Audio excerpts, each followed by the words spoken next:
Well, hello, welcome to another oil painting video. Again, this is a 16 by 20 inch cotton canvas. This is the size that I have been working on for the past couple paintings. So the canvas has already been pre-toned with oil paint and a little bit of safflower oil to make the alla prima approach a little faster. But what I've also added to it, as you can tell here, I've added a little bit of Gamsol back into the mix, a little bit of odorless mineral spirits, just so the paint is not that thick as I'm getting into the subtleties of the painting. So this one is going to be, of course, another figurative painting, another portrait with more than just a face and a little bit of a landscape. So I'm mixing black and red, and this will be my drawing color. So suppose I'm going to place the top of the model's head over there.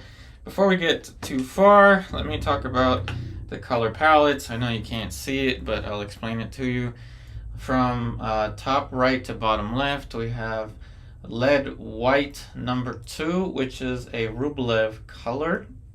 Rublev is a natural pigments color. I like the Lead White number 2 because it has walnut oil rather than linseed oil, so it's a little bit slower drying. Then we got Titanium White, we have a Lemon Yellow, Cadmium Yellow Medium, Indian Yellow, Raw Sienna, Burnt Sienna, Cadmium Red Light, Alizarin Crimson, Raw Umber, a green, which is kind of a mix of all my yellows and blues, but I do have a little dab of sap green on top of it, cadmium green, cerulean blue, phthalo blue, ivory black, and over here is a bonus color, which is magenta, which is a color that we are going to need for the painting that we're going to do today. So let's go ahead and I'd say I'll place the model's head somewhere over there.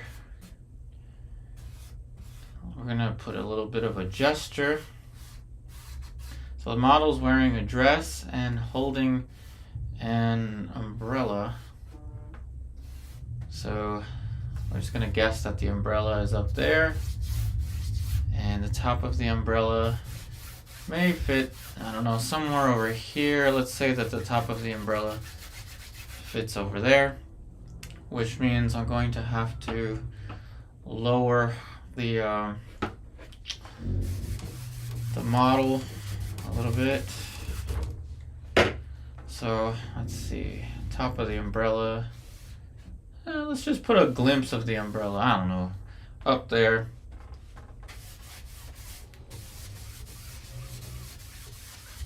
Okay, good. So that's going to be the top of that. Top of the model's head is going to be over here.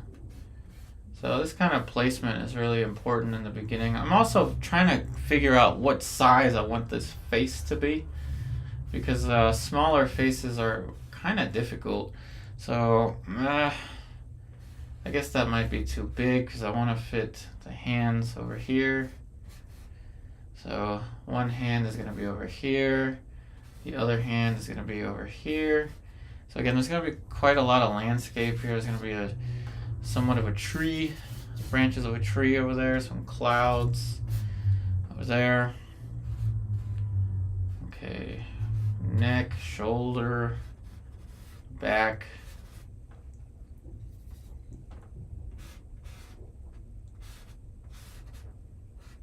Arm, which I tend to make too long sometimes. All right, now back to the umbrella. And there's a dress here, which is going to be kind of a big part of the composition. Again, there's the model's back, hair. The gesture is kind of important here, so I got to make sure I'm careful with that.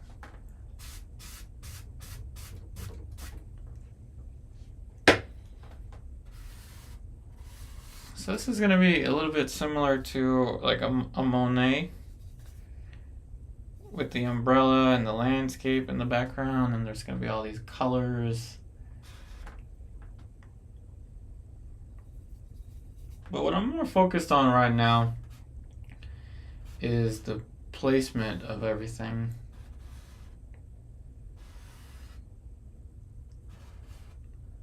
Okay, the top of the model's head is over there. Here.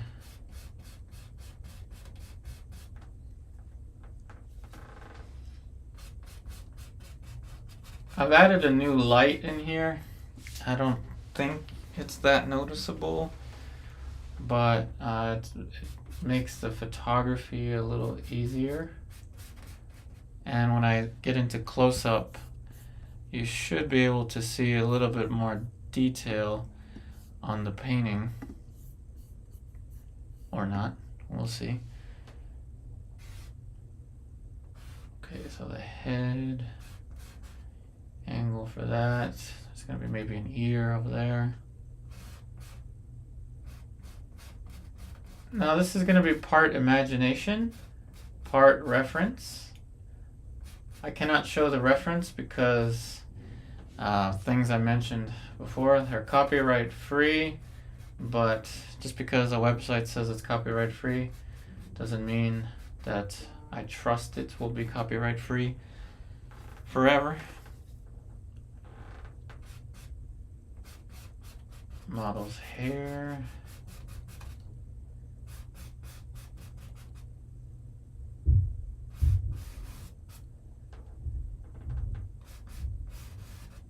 And of course, one head measurement down gives us the chest, so pretty much good to go with the placement of that.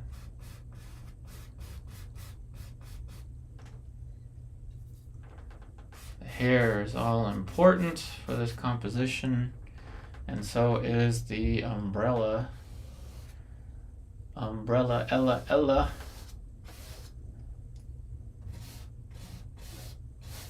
Dark shape for that, but it'll eventually be kind of a violet color.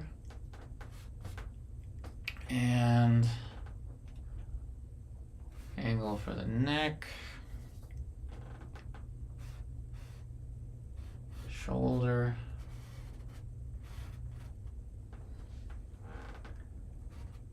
ooh, I've set myself up for a tough one today with this small face. But it's not really going to be all about the face this time. Let's face it, there's more to portrait painting than just a face. Though I know most of you are here for painting of a face. Alright, hand starts off as a mitten, then it turns into a claw, and eventually a hand. So thanks, Celeste. Hey, Mark L. You can really get a sense of the composition with just a little bit of work. Now the arm seems to be pretty good. The gesture is in place. There's this big element of drapery, but we still want to get a feel for the anatomy, even though it's going to be covered with the drapery.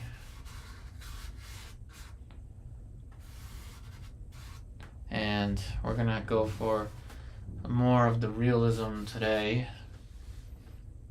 Okay, so the hand, this hand is going to be a little bit taller than the hair. There's that hand, gonna fit somewhere over there. This hand is gonna go a little higher up, almost match up with where the eyes are. Right about there.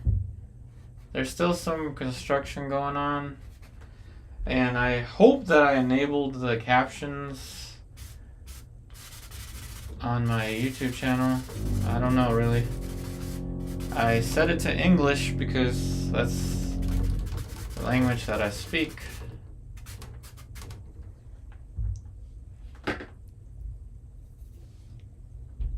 Okay, placement of the hand is good.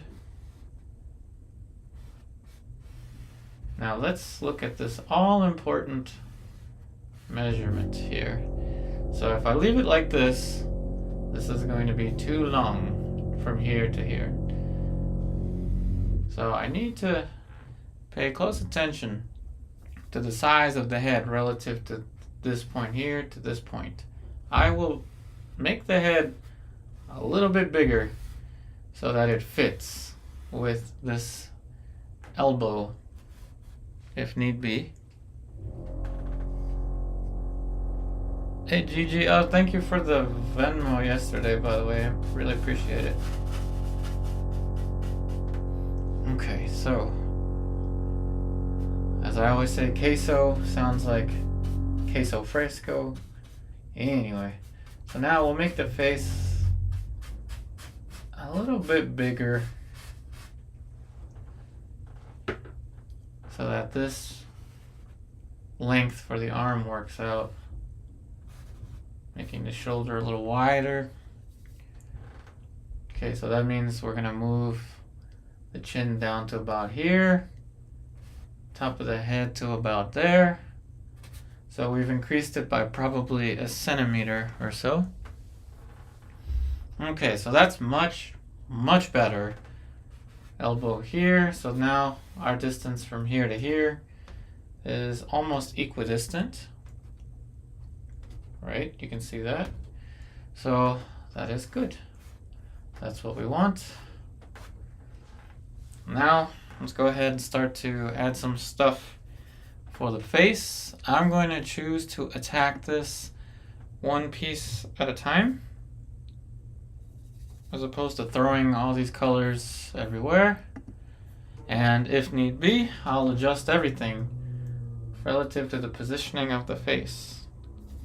So let's get this angle for the eyes figured out.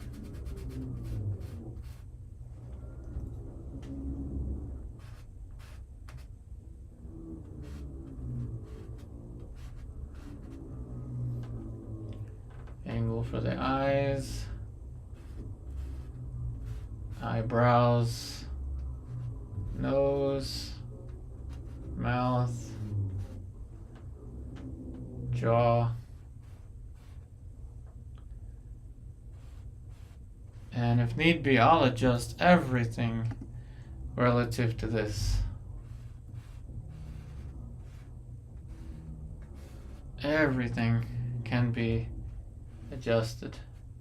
Okay, so now I'm going to get a different brush and I'm going to mix a little bit of a skin tone, which is going to be really simple.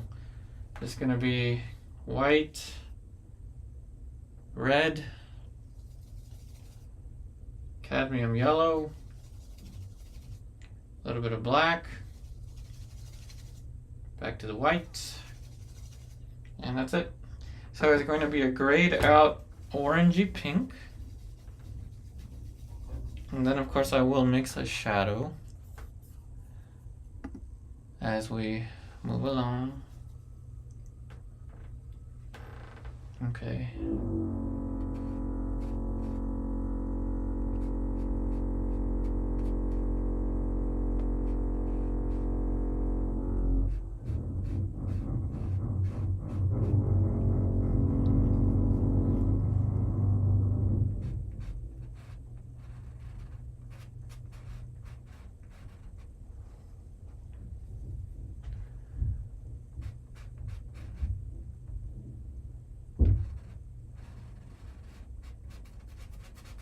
So this is going to be maybe a little bit yellowish, but nah, it's actually more towards the orangey pink. Now I'm going to use the same brush that I had before, and I'm going to mix a little bit of cadmium green and red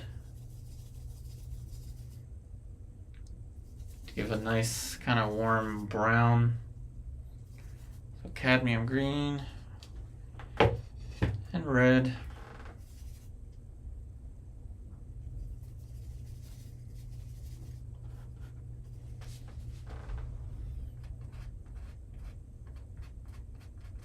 Give us kind of a brownish color.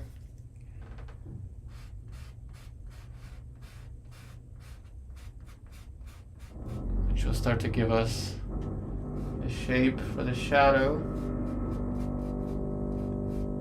Now I'm starting it this way because, of course, it will give me more control in the long run versus throwing all the colors in the background, which is fun, but I want to have a little more control over what I'm doing.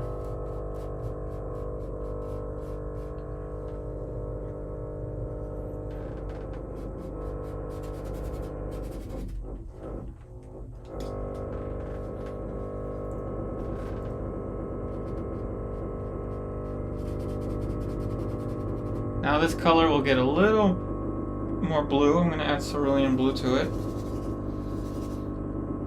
for the skin tone.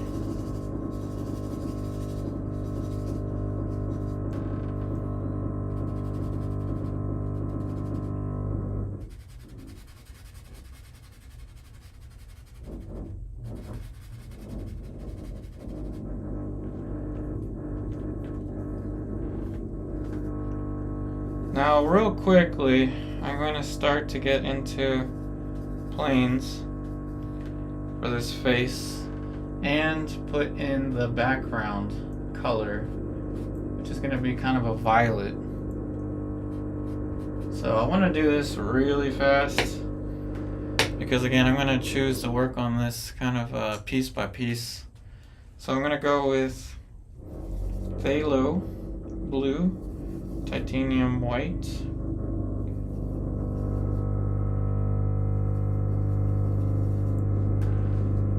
that'll live right about there.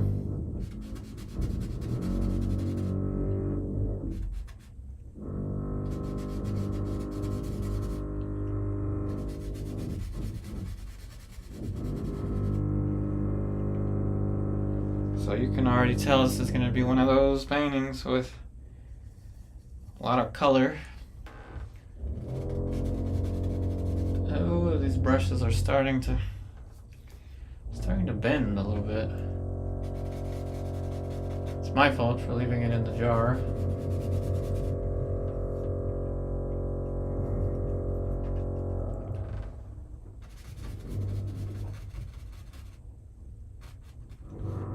Shoulder is gonna live somewhere over here. So I'm gonna add a little bit of magenta and white.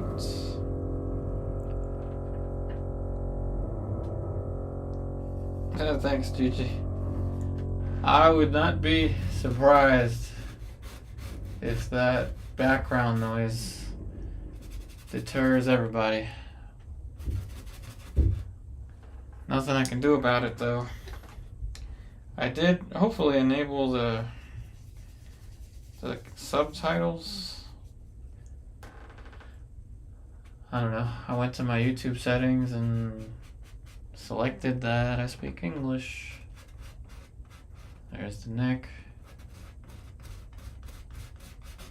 It's just kind of a pinkish color. Real quickly, now that we have this color down,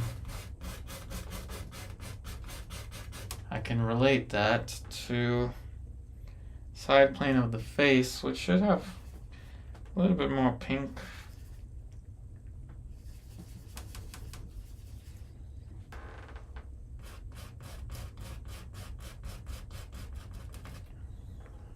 A little bit of alizarin there.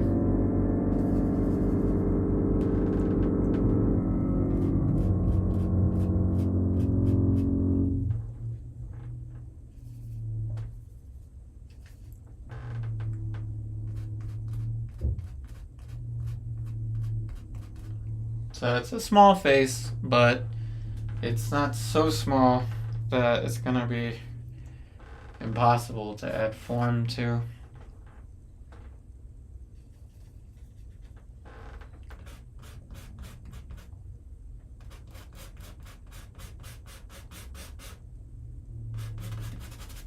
So again, this is part reference, part imagination. Cannot show the reference, even though it is copyright free.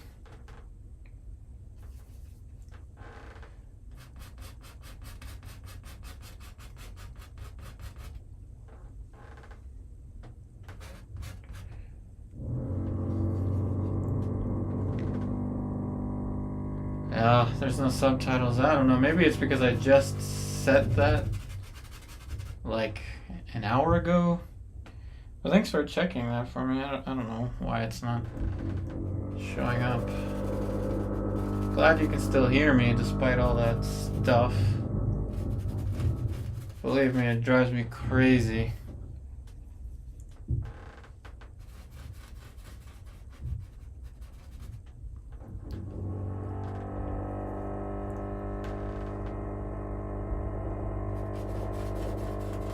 Okay, so color, a little bit of magenta, phthalo blue, and white. Hey Pissarro, oh thank you. There's barely anything here yet, but thank you. I appreciate the faith everyone has in me. By the way, my art prints are finally for sale. So the link is on Etsy for this. However, I also put my Gmail in the description. So if you don't want to deal with Etsy, which I kind of don't want to deal with it that much either, but it still works just fine.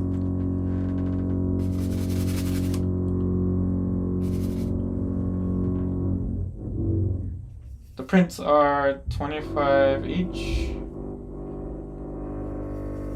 And currently on Etsy I have the springtime flower one, but I can do a print of any of them from this series that you want.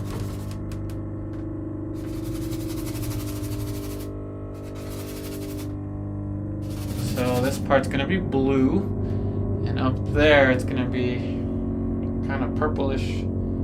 So magenta and titanium white.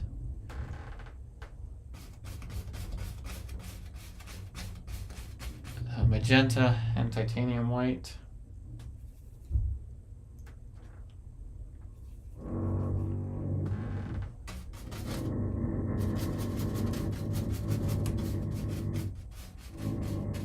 The original tone on the canvas is really thin, much thinner than before, and that's because I want to add more detail. So I'm using a little bit less of the Bob Ross kind of cover everything with thick paint and then paint into it kind of stuff, and a little bit more traditional. Now the hair.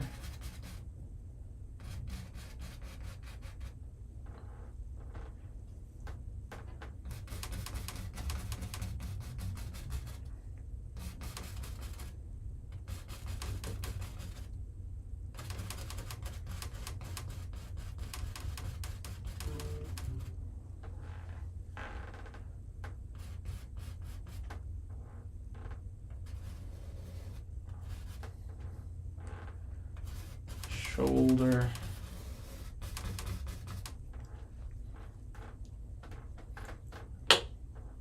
Okay, it's never too early to add form.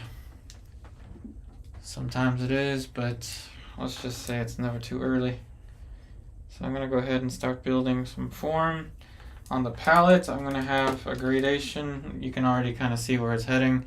Light on the right, and it's going to get progressively darker on the left. We're going to have some midtones in there.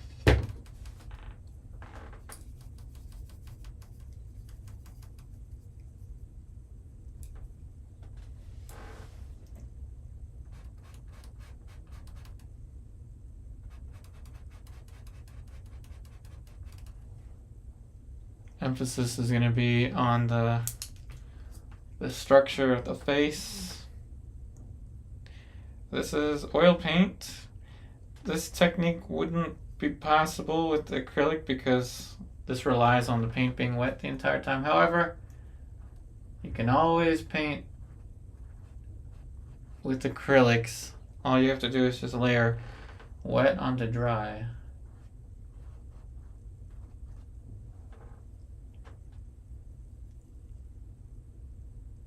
Hey Janice.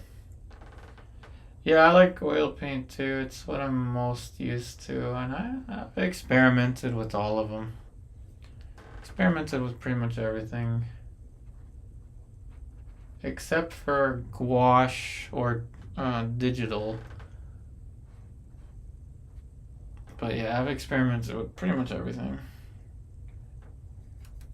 But with this series of paintings, we're gonna stick with oil paint.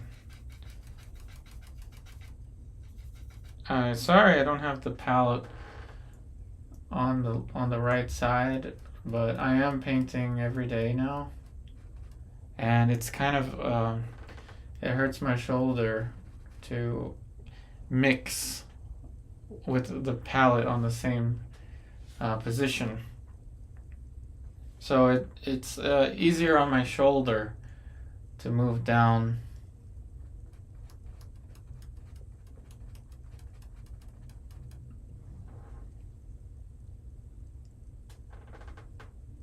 Yeah, kind of like a Monet, yeah. I imagine Monet probably would have started something similar to this.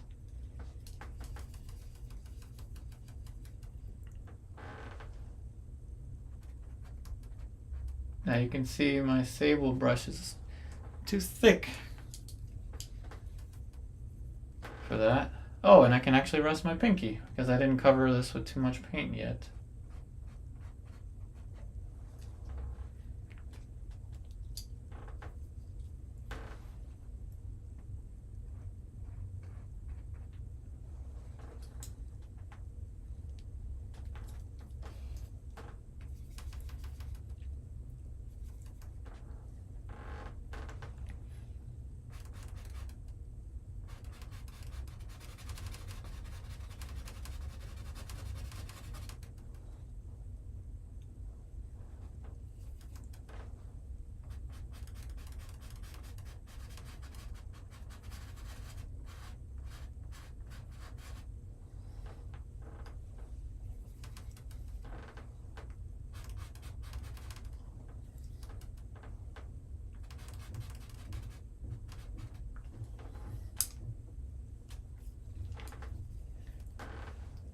Alright, a little bit more of a blue color.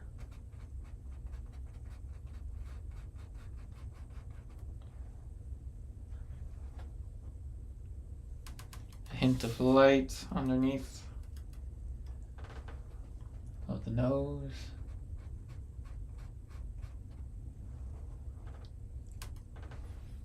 That color for value is also going to be on the side of the face. Once we get to the detail there.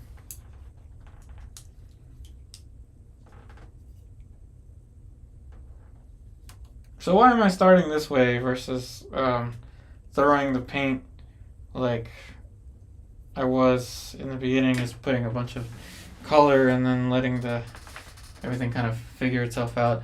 The reason is because I am going to be anticipating that I may have to adjust stuff on the painting after the stream, which I did to the painting yesterday. I worked on it today before posting it to Instagram.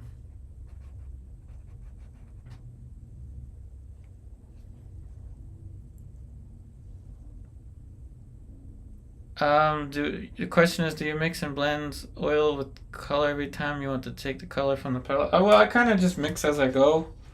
Some people will pre-mix, but I just kind of mix as I go. And I leave the colors on the palette. I don't even clean the palette overnight because I use safflower oil to tone the canvas. So these paints will not dry overnight. But yeah, I just gotta mix as I go.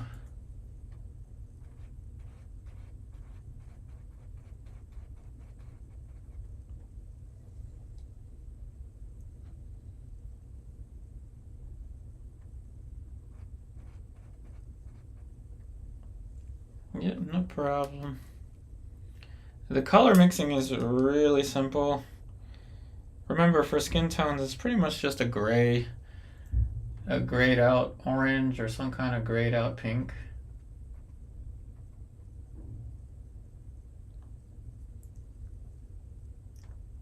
Starting with the paint a little bit thinner like this, you can see how it's dripping up there. It allows for a little bit more control in the subtlety, but it makes it more difficult to throw a bunch of paints. Like it just doesn't slide as well as it does if you add more paint in the beginning. So I'm anticipating that I will be painting this piece by piece.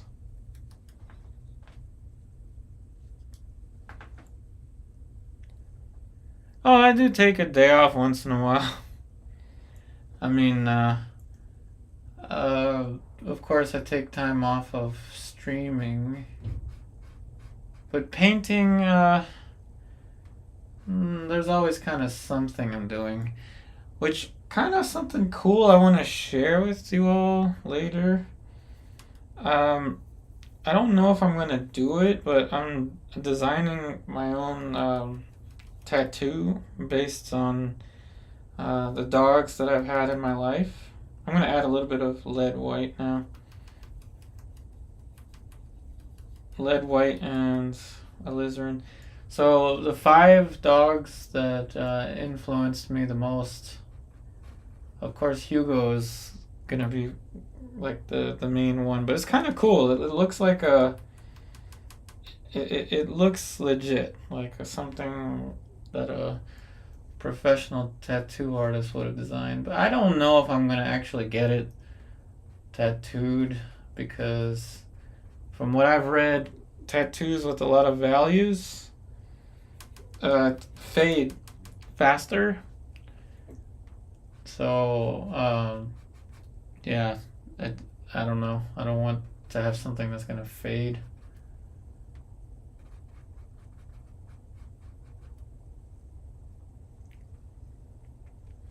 Hey Roger, we will be here till 5 o'clock my time. Yeah, I'm on Instagram, Pizarro.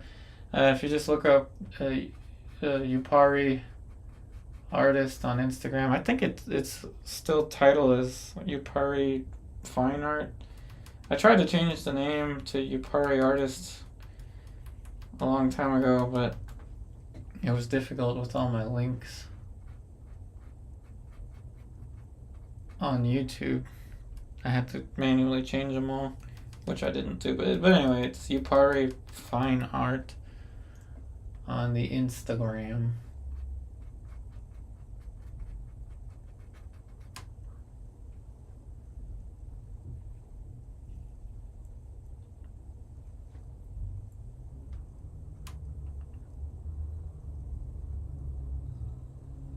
And a little bit of an ear. It's gonna fit over here.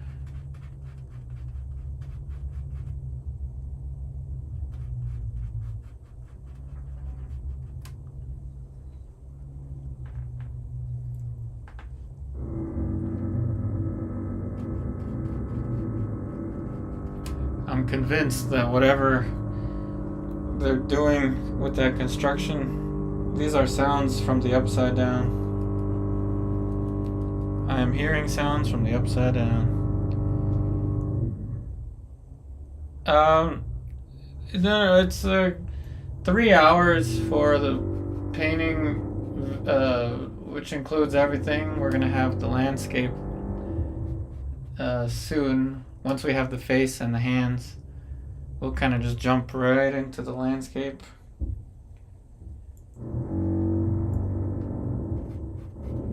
However, I'm painting this way because I'm going to allow myself a little bit of time after the stream is over, if need be, to finish it. These are very slow drying paints, so I'm not worried about them drying. I could work on this a whole week straight if I wanted to. That's how slow safflower oil is to dry.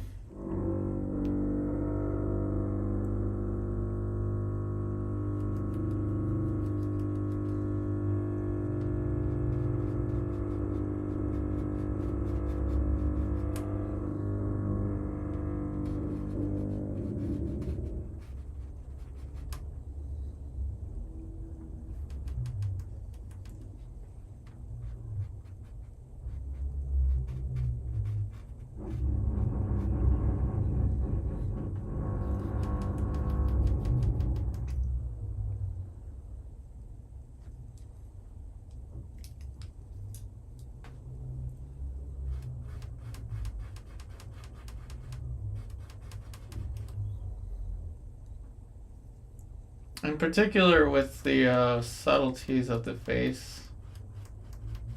And because this painting is so small, well, it's not really a small painting, it's a 1620, but the face is small, but you see how it's starting to finally read. That's why I got a different light in my studio. I put it all the way up there so that it wouldn't glare.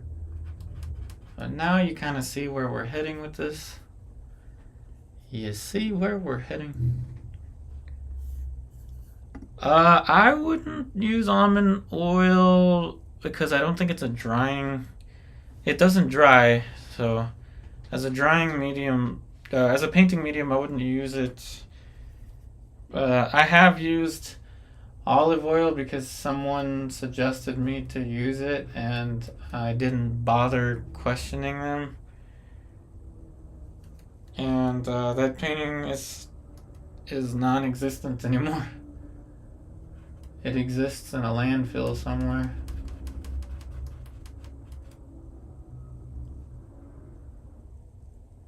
Hey Tipu, thank you. They're building a drone landing pad on the roof, probably. And remember, it's all going on in the upside down. That's where they're doing all that construction. The upside down is upstairs.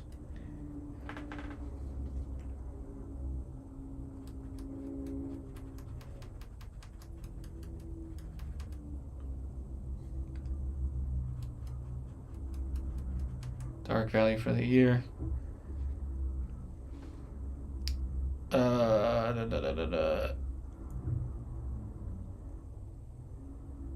Yeah, no, I've never used almond oil as a medium. Again, I don't think it's a drying oil, but somebody correct me if I'm wrong. I don't think almond oil is a drying oil. And you always want a drying oil. Yes, these safflower oil will take forever to dry, but it will dry. And I buy Gamblin brand. Always buy with your oil, always buy artist brand oils.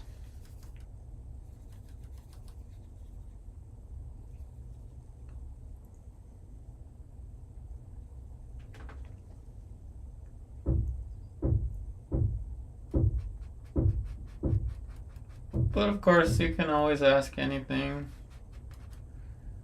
This is a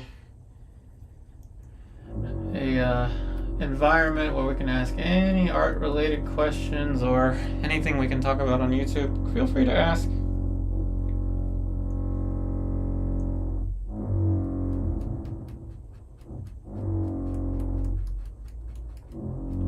As we hear sounds from the upside down.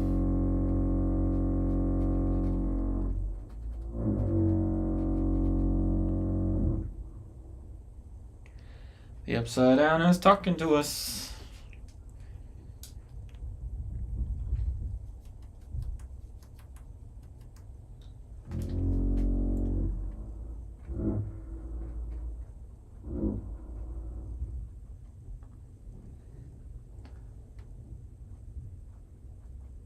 So we've just entered that stage in the painting where the face is starting to look like a face. And again, I'll move anything and everything around it if I have to.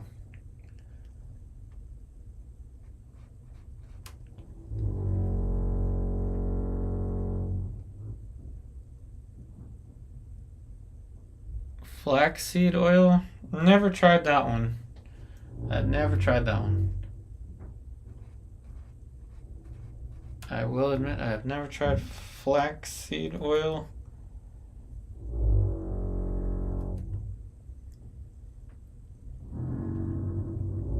So Roger, there is a big difference between student grade and artist grade paints. Mainly with the primaries. So if you buy a student grade yellow or a student grade red, You'll notice a big difference between that and the artist grade, especially if we're talking about cadmiums. Even the cadmium free, I made the mistake of buying cadmium free yellow medium. Huge mistake. It's still too transparent for a cadmium. However, for some colors like my blue, for example, my phthalo blue, the blue you see right here is a student grade. Now for colors that are transparent in nature, I'd just buy whatever's on sale. I just have Artist Loft. It doesn't have the tinting power of like a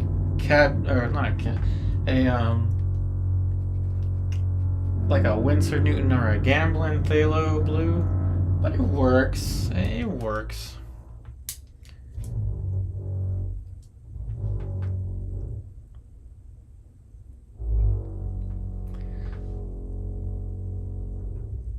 You said, oh, I missed that part of the question. Your Winsor Newton student qualities, they dry very mattish? I didn't notice that. Though I've never bought the student grade Winsor Newton, at least not in the past 10 years. The student grade blue that I have is Artist Loft. It might not even be student grade, I don't know, it's just the Michaels brand.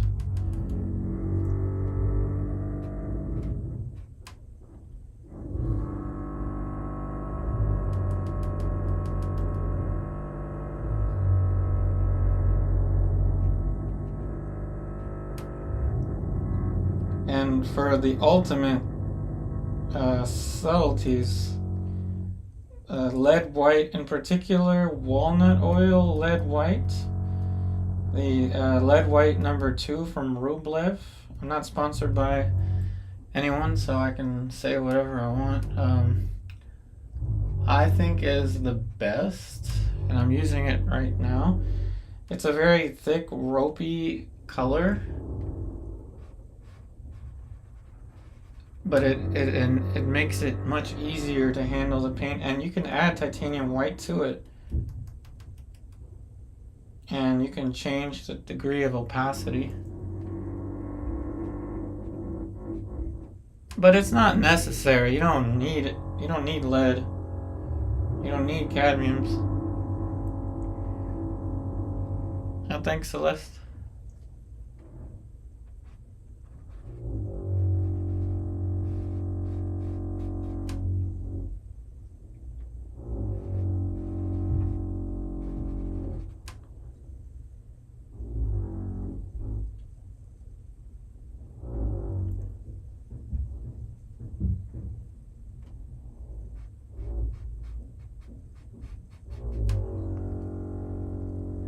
GG wrote use almond oil and a massage lotion. Oh, I didn't think about that.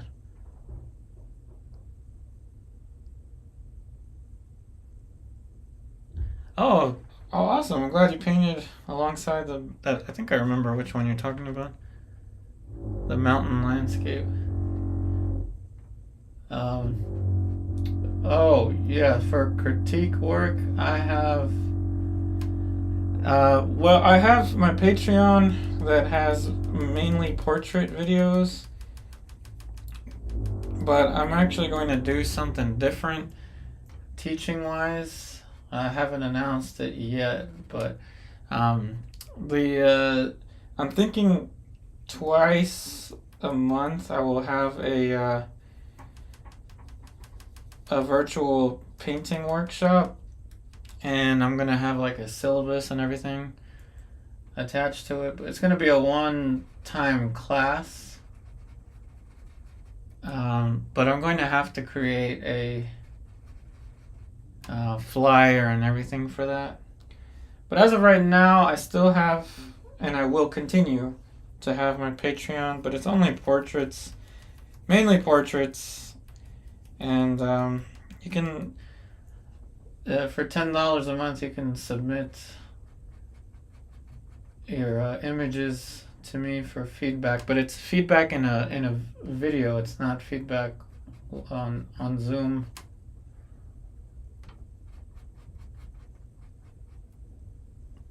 And this is going to be extra. This is not going to be part of my Patreon.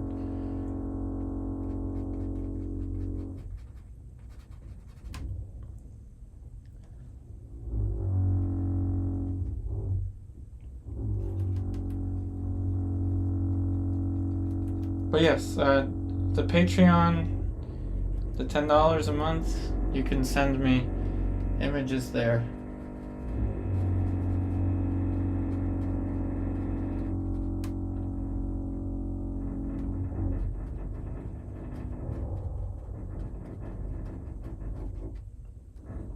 But I do want to set something up that's more like a classroom type setting.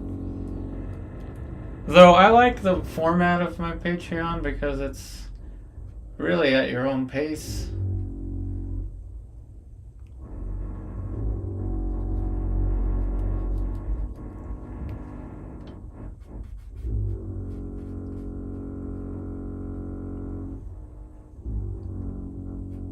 A little bit of a purple for that plane. And just like that, the face is gonna be good enough. Good enough.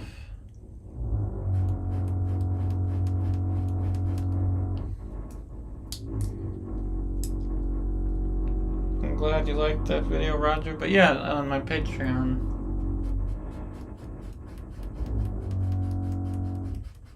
you can send me images for critique in a video format. I'm glad you liked that video.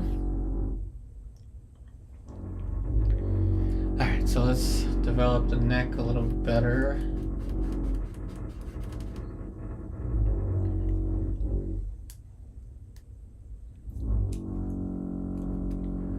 So there's a light on the neck. This is going to change the whole darn thing, actually. The whole darn thing is about to change. I'm gonna go back to line form.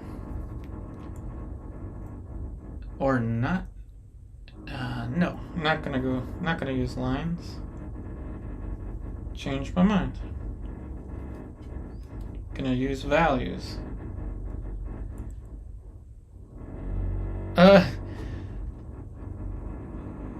Thanks, GG. We're using some kind of imagination, though the face is merely suggested, but it's developed enough that it'll read as a face from a distance.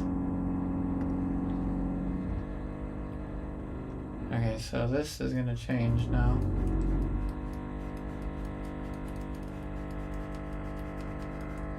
Angle is gonna go this way.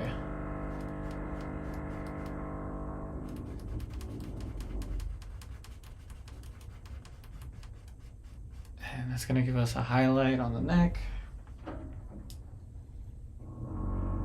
which will be mainly titanium white.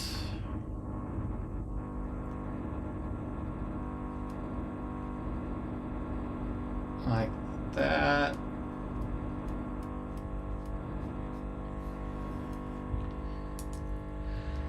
Okay, then we'll have a dark shape.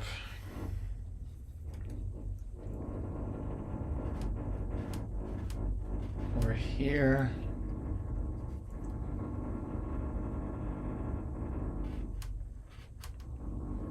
Then we'll go back to that kind of purplish color. Over here.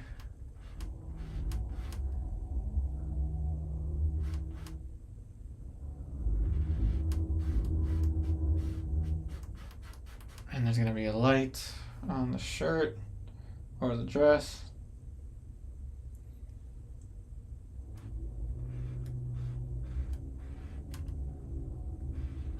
Like that. And there's going to be another dark shape. Alright, I'm going to have to transition back to the bigger brushes soon. But for now, Keep it small brushes. I'm using magenta for this. And there's gonna be some light.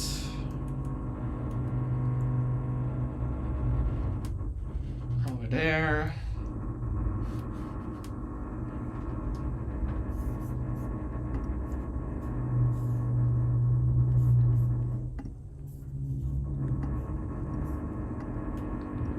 Okay, now that's going to change some things on the shoulder.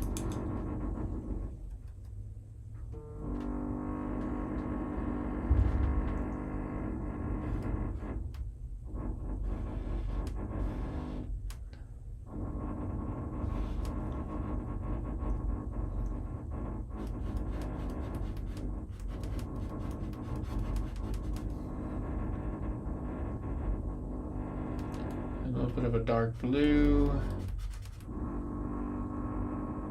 That was phthalo blue. Now we added the magenta.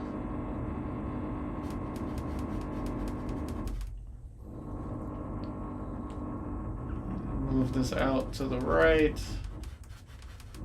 a little bit.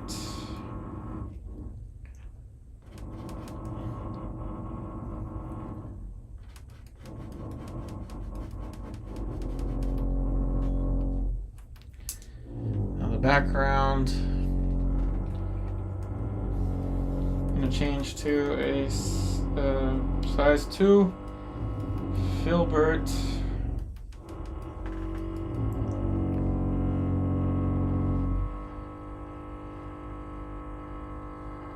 Thanks, Gigi.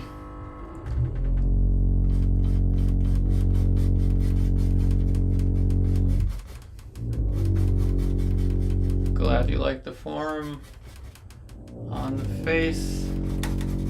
Okay, so the hand is gonna move to about there.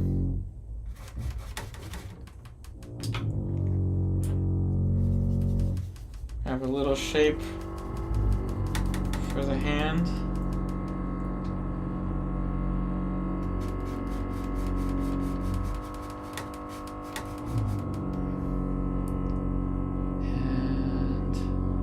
About here, about there is where the wrist is going to be. So remember, it starts off as a mitten, then eventually a claw, and then from a claw it will become a hand.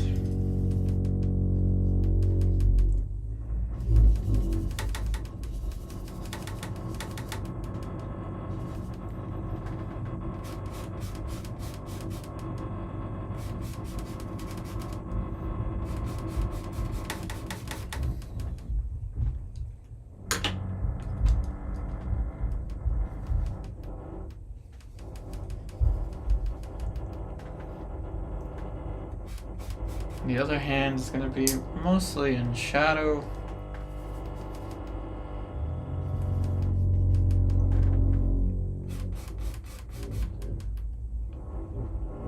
So this little mitten of a hand will be in shadow.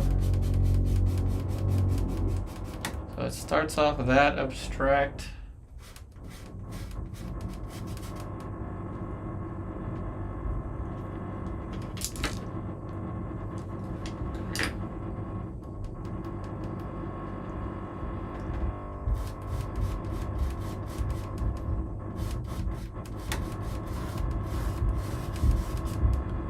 Sleeve.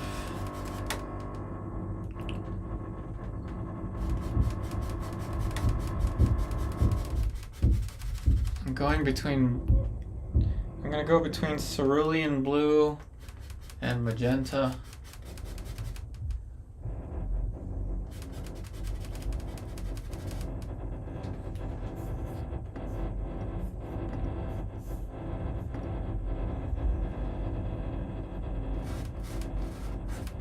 Same color over here.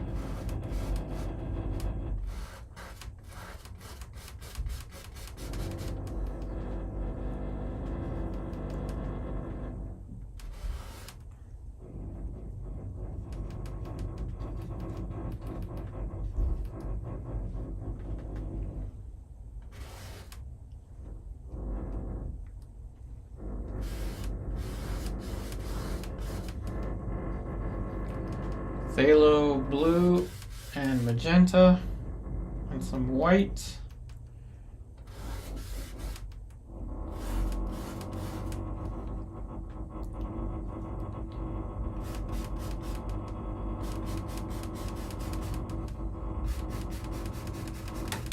Gives me a value range here. We will render it out later.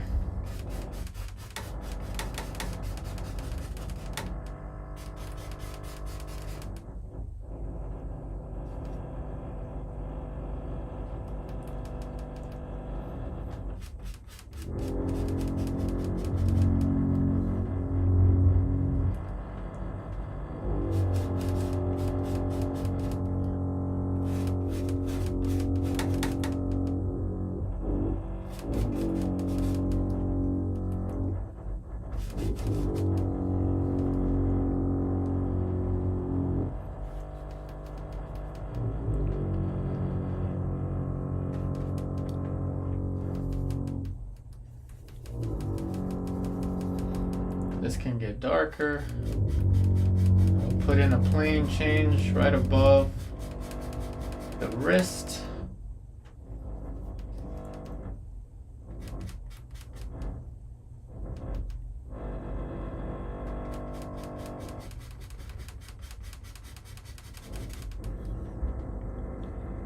Added some cadmium red. Now we're going to go with cadmium green.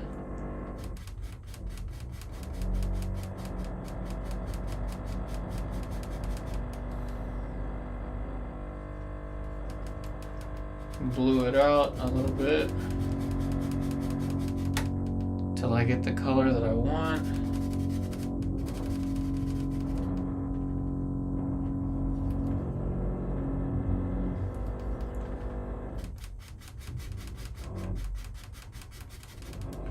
The color and the value that I want. That's pretty good.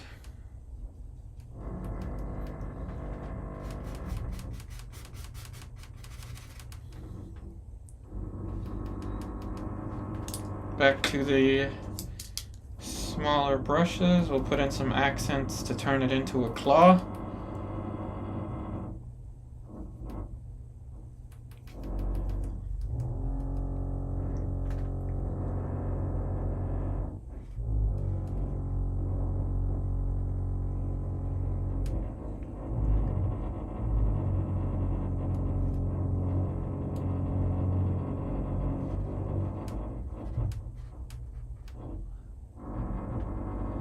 So going from a mitten to a claw, we're going to group all the fingers together and keep the pointer finger.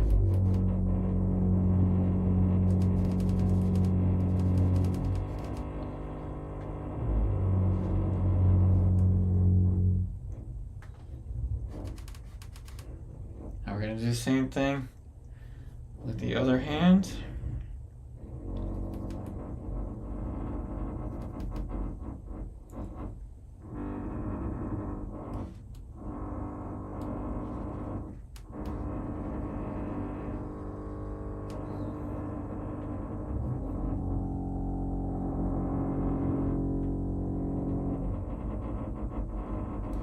That could be a little bit wide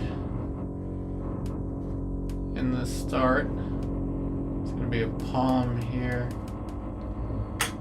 We'll change brushes. Use the sky to move it.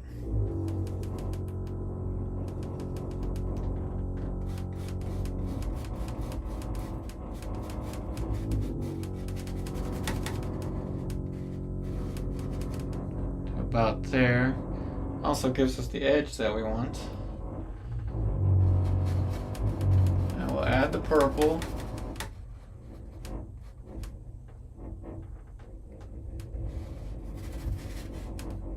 Now obviously we'll move this because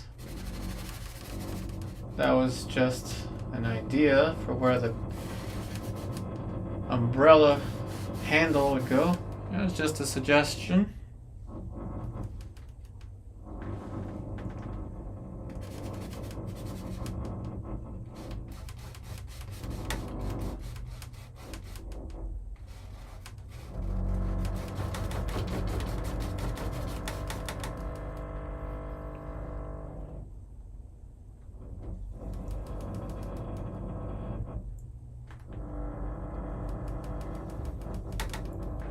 Back to the blue of the sky.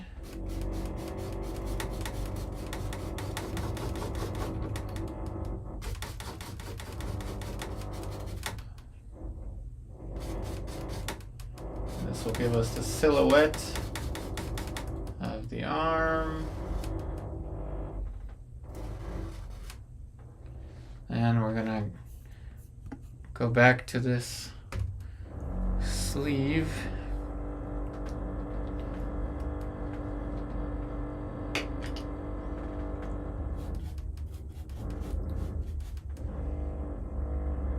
So I'm already thinking of what I'm going to leave for the final hour, and we're way we're way too early to have to think about it, but I think in the final hour I just want to be able to render out the hands and the face. As if I don't finish this all in the 3 hours that we have today. That's what I'll be working on.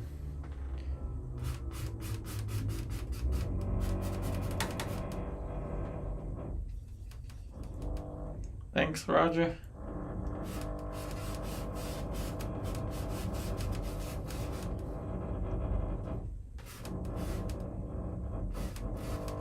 Drapery. Now you see how important that magenta is to this composition. Now use the background.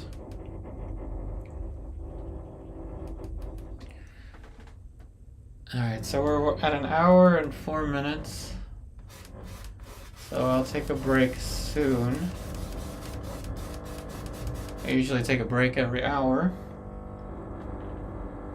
But I'm pretty happy with this for 1 hour. It's a little slow compared to my usual starts. Usually we have everything covered already, but I'm going for more of a realistic touch with this one. And we'll have all the time we want to add the subtlety and all those details afterwards.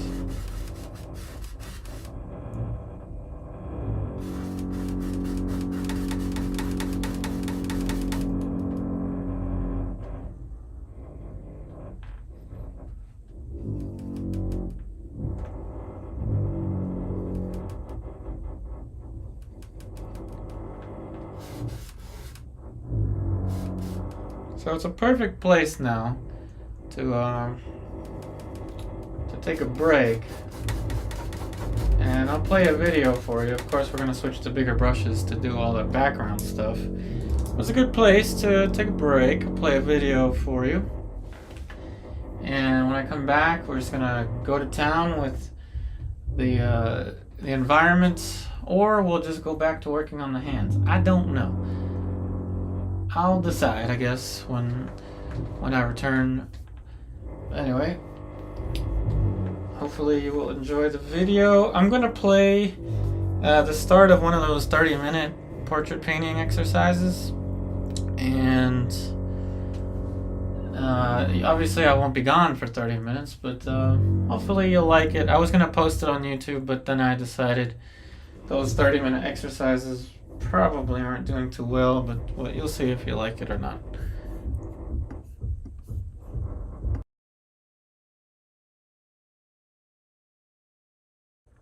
Welcome to another episode of the 30-minute portrait painting challenge.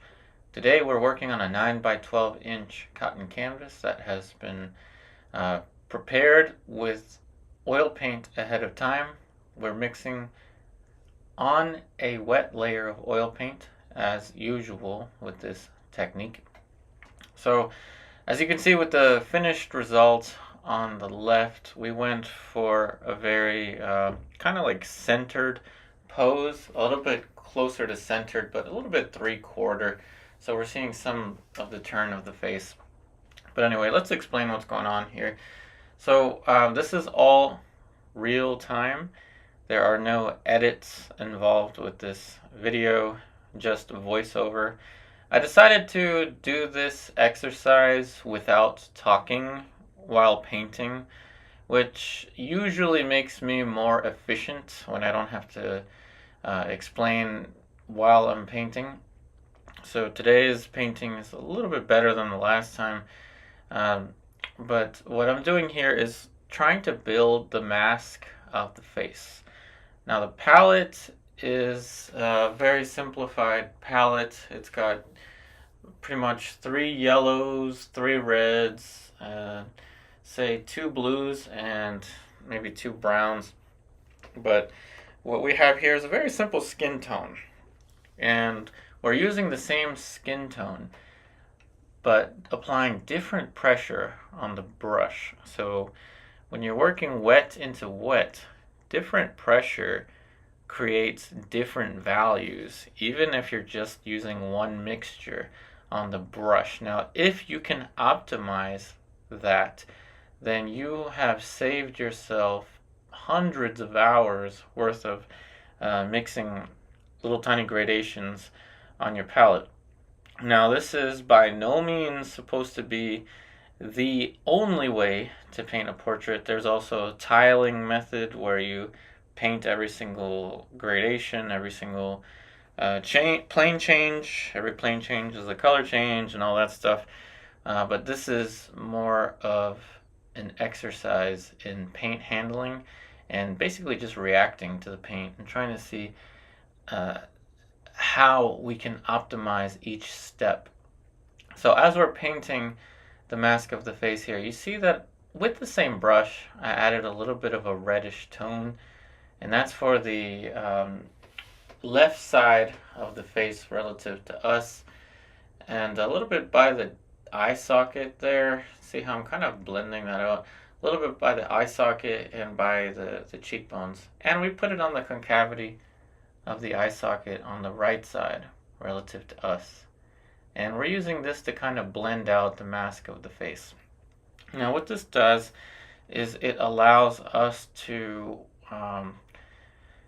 build the subtleties of the mask of the face without having to do too much filling in. What I'm doing is I'm preparing the surface of the big planes of the face such that I can go in with a dark brush, preferably starting with the eyebrows, working towards the eyes, the nose, and then ultimately you'll see a neat little trick that we'll use when we paint the mouth. One important thing to mention here is I did get a question about can these methods be done with water mixable oil paints, and yes, I do believe that they can be done with water mixable oil paints, but please note that the paint is traditional oil paint, and it's going to be much thicker and more saturated than water mixable oil paints. So that means that you're going to have to use more paint with the water mixable oil paints than with the traditional, but you can do this same exact method. You just have to use more paint. Now we're going to add a little bit of red underneath of the cheek here. And this technique cannot be used with anything fast drying like watercolor or acrylic or gouache. My apologies for that. This is just a different technique. It requires the paint to be wet the entire time. Now that reddish shape underneath of the nose and the cheekbones, when I was painting this, I was not really thinking about anything other than what the shape of the cheekbone looks like structurally relative to the jaw. So rather than kind of just look at lines and measurements for the face, I was looking at, well, the jawbone looks a little bit, I want to say weaker relative to the cheekbone. And by weaker, I don't mean weak in the sense of a lack of power. I mean just smaller, less mass, I guess less density to it. So you see that the cheekbone is going to be thicker, more angular, and the jawbone is going to be a little bit softer. Kind of like a bouguereau is what we're going for. Now, this is by no means supposed to be a method of which how we can create a commission portrait or a perfect likeness of a model. This is reacting to shapes.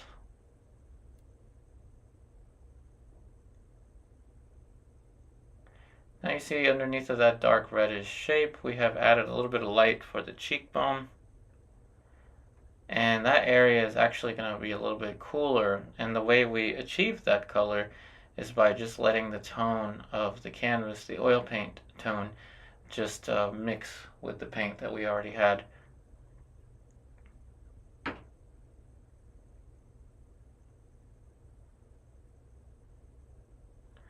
Now you see that dark shape for the cheekbone, I keep talking about it. That dark shape for the cheekbone is going to be something we are eventually going to chop into, just like a sculpture. But we're leaving that very strong plane change so that we can cut into it. Now we're adding a little bit more light with some red. And basically what I did was just add a little bit of cadmium red to the brush.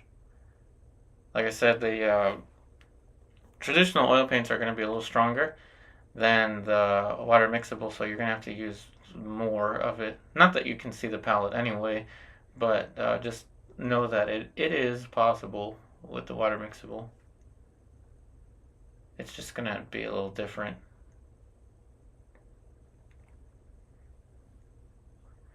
Now we're adding in a little bit of a light with some red to it for the reflected light on the left side of the eye relative to us. A little bit of a goal with this exercise is to not have to change anything.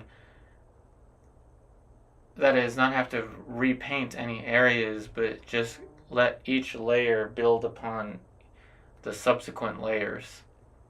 Now, it's a very tough thing to do.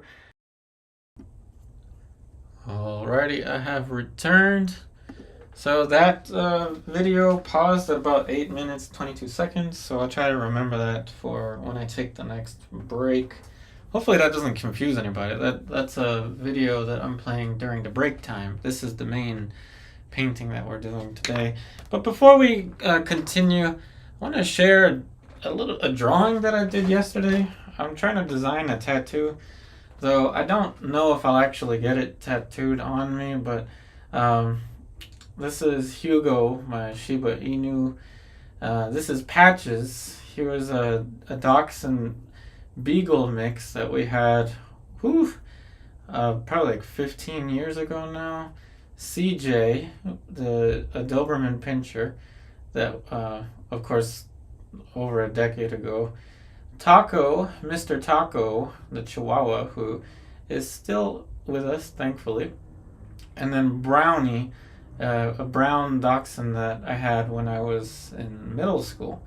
These are the 5 dogs that influenced me the most. So this is my little tattoo idea. But I feel like these gradations might be, they might fade over time. So I don't know if I'm going to actually get that as a tattoo. But I don't know why. I just randomly decided to draw that yesterday. So let me go ahead and put that away somewhere safe.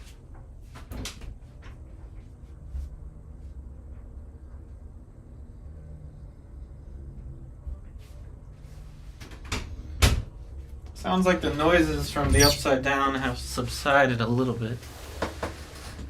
Oh yeah, my dogs are there, my best buddies.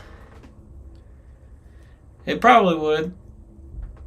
So I may end up just turning it into like a poster or something. Yeah, I'll probably just turn it into a poster of some sort. So let's go, let's just work on the hands. How about we do that? I had some time to think about it, and I'd rather just work on the hands.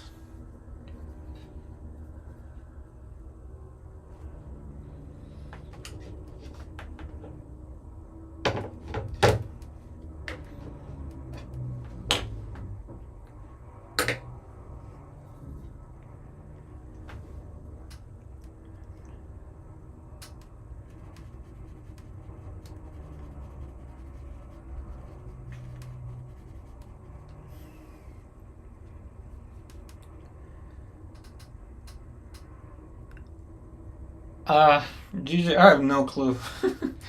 I was thinking it would probably be like something small, like around here, but then it'd be too small. So I didn't put too much thought into that. I just somehow decided to start drawing it yesterday, and that's what I did. Out of nowhere, I just started drawing that.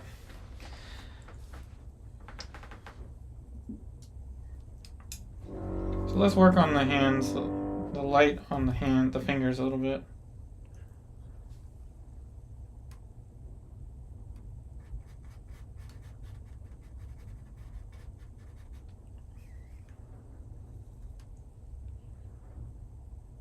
Mary Poppins. Yeah, I guess Mary Poppins.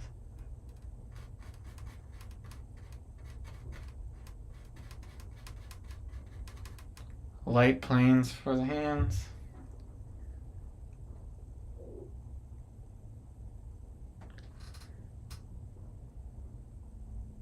Oh, thanks, Canine Mama. The center one, Hugo. He's still with me. He's only 2 years old, but he is the dog that I raised completely on my own without my family. Well, me and my wife Lucy raised him. So they're all special to me, but he's the one that I've had the most influence on.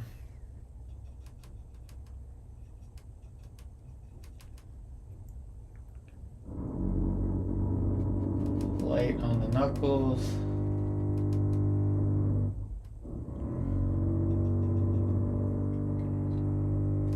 Oop, too much light.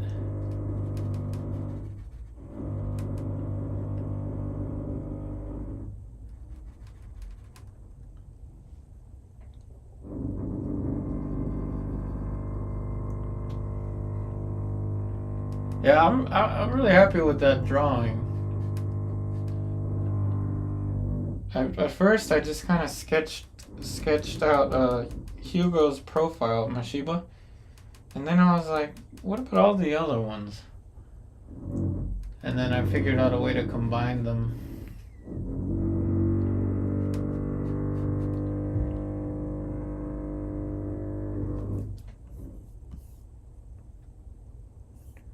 Now let's see if we can move up now towards the other hand.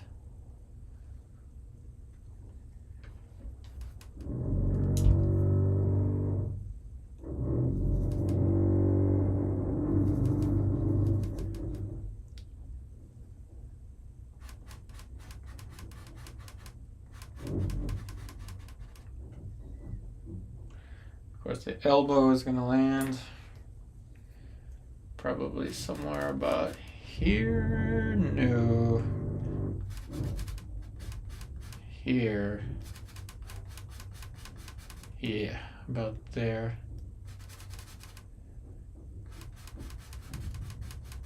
We're gonna have a lot of fun with the drapery once we get there. Hugo is the Shiba, yeah. Hugo is the Shiba. My Shiba Inu. He's the one I made a YouTube video on a couple years ago when he was 5 months old. And he was learning all his beginning tricks.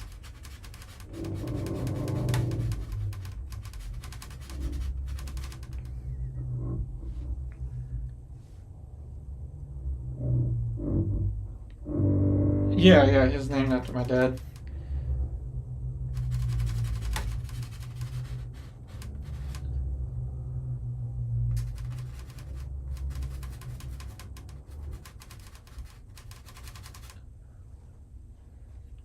Okay, now some planes here.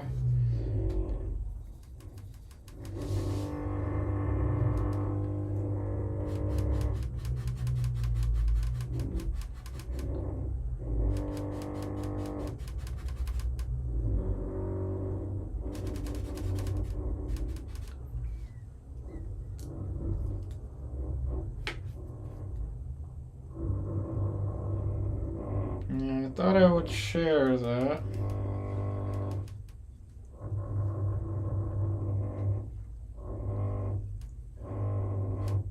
Oops.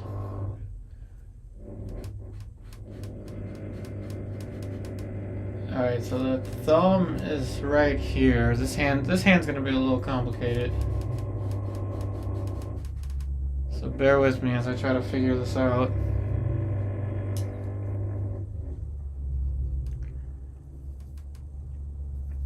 But yeah, my Shiba was named after my dad because I knew that I didn't want to have human kids. So I deemed Hugo to be my kid, my one true kid. Or I guess we'll say my first.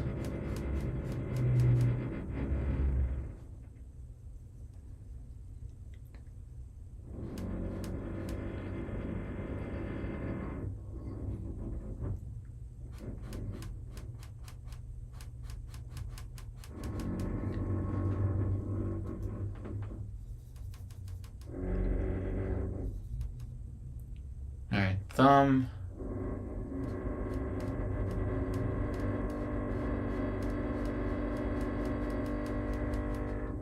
Thumb over there. Pointer finger.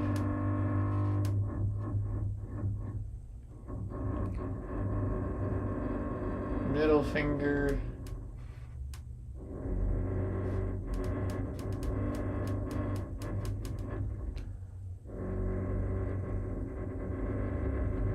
Or we'll call this the road rage finger.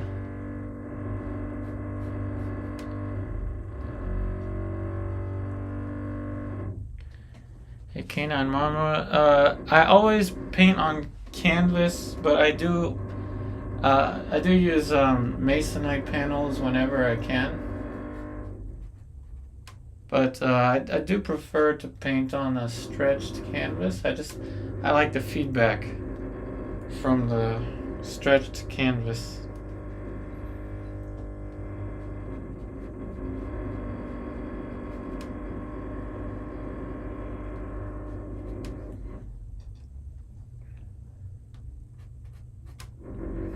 Okay, so as abstract as this is, it'll make sense when she's holding on to the Mary Poppins umbrella.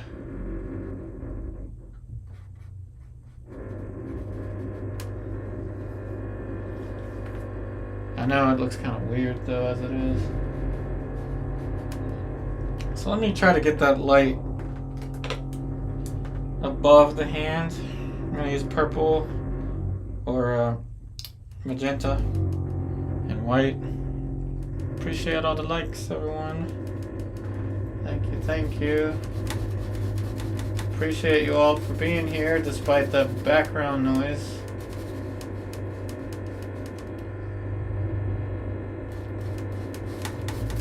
It's not that bad every day over here, but it's today it's been pretty bad. Kind of obnoxious, but what am I gonna do?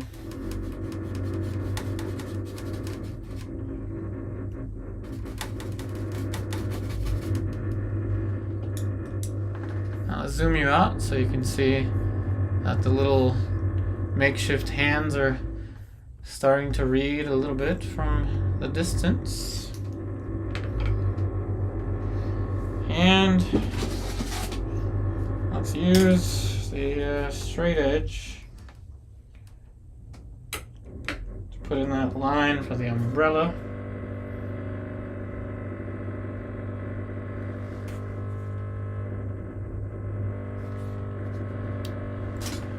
What am I going to use as a straight edge?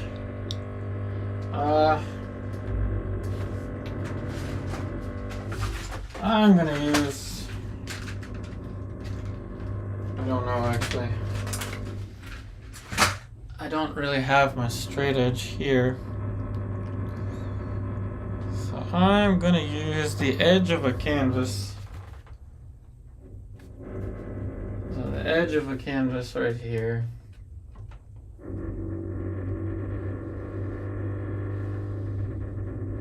Sometimes you just gotta think on the spot.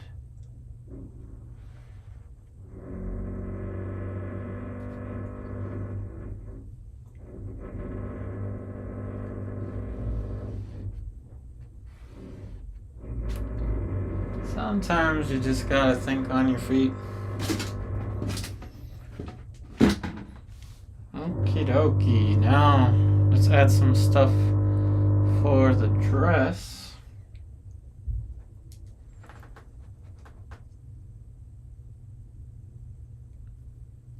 So one of those sidewalk drawings of Mary Poppins where they're coming out of the sidewalk.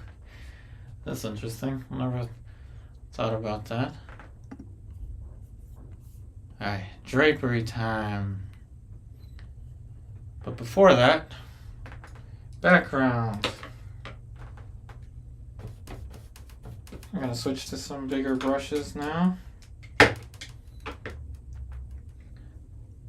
And I'm going to use a little bit of cadmium yellow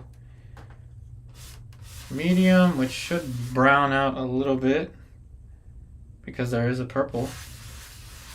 And red. There we go.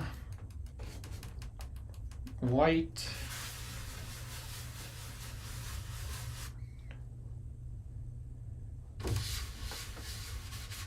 More white. It's going to create a fiery kind of color.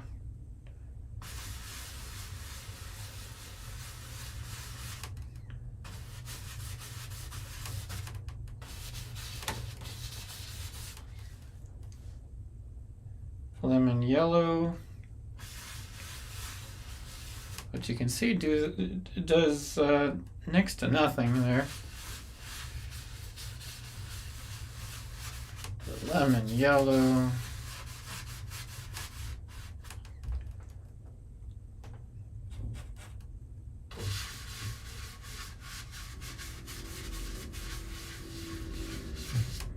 This is going to add kind of a fiery touch to this part of the background. There's going to be a tad bit more blue down there once we get there. Back to the white.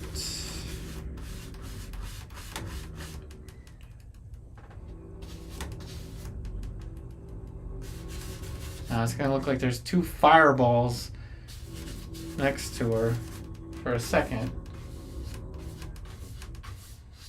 Till we neutralize the fire. You like the straight edge painting? That was for a painting tutorial I never did finish.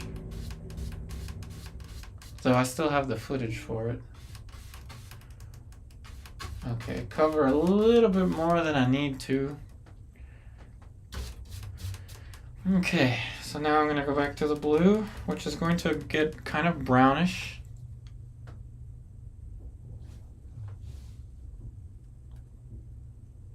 Oh, there's no skirt in there yet. We're going to add that in there. First, I want this background.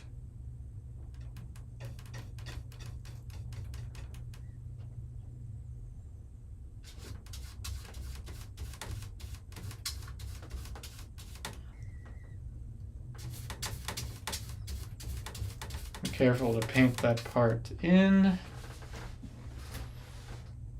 like that. Okay, let's just cover this part because we're going to paint into this. I use this to clean the brush. We're going to clean the brush and paint some of the skirt or dress at the same time.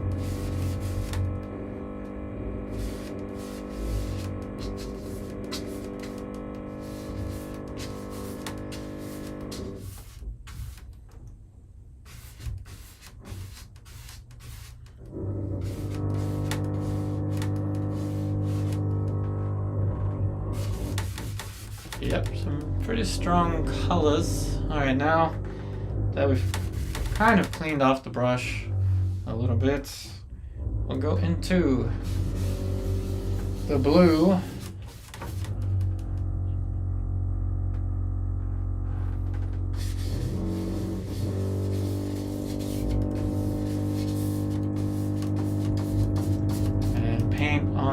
outside.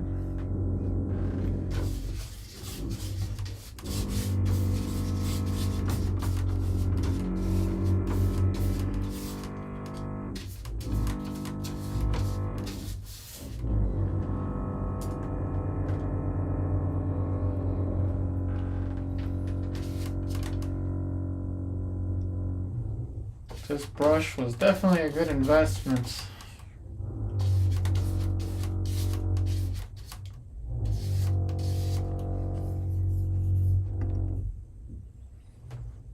I'll cover all that blue first because we're going to paint the light into that.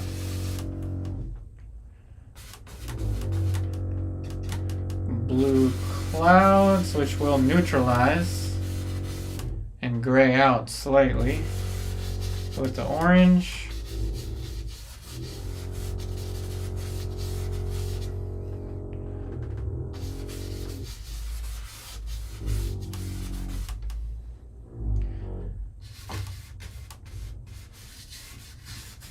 let that neutralize a little bit, create a nice kind of glowy effect. Now, right above, we're going to add white and then magenta.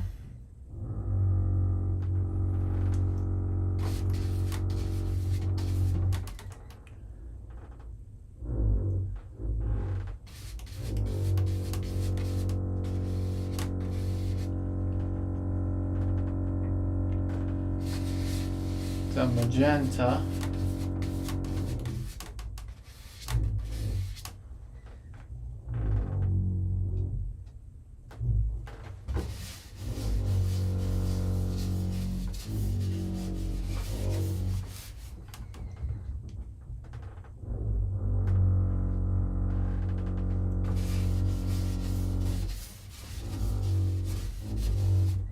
There's the magenta.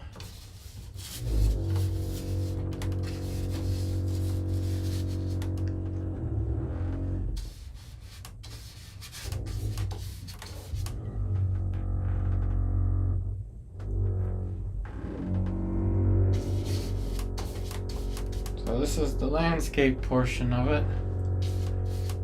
Going in with big shapes first. Then we'll add the little details for the clouds. But we need some big layers of paint first.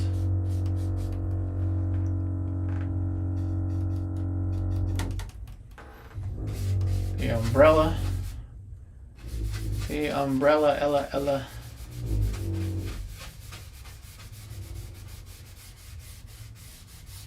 Big umbrella. Massive umbrella. We'll detail it out later. We'll trim it later.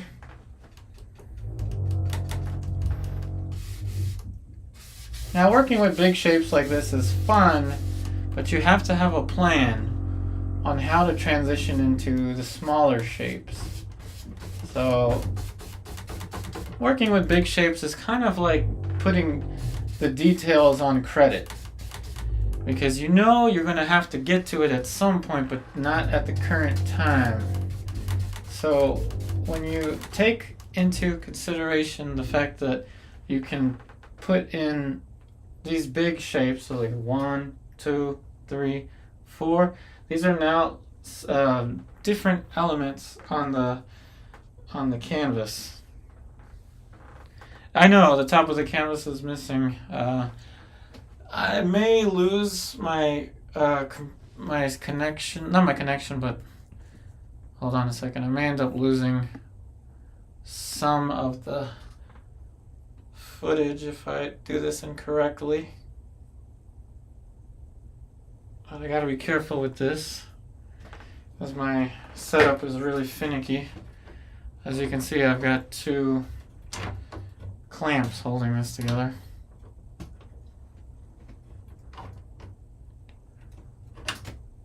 Okay.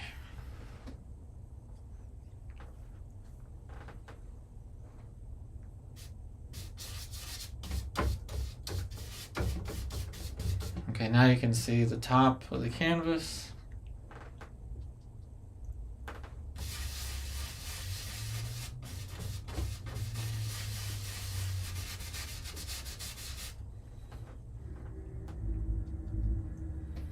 Now obviously I know that this is too big of an umbrella, so we're gonna cut that shape in, and we're gonna make this a little bit more purple. Let's add more magenta.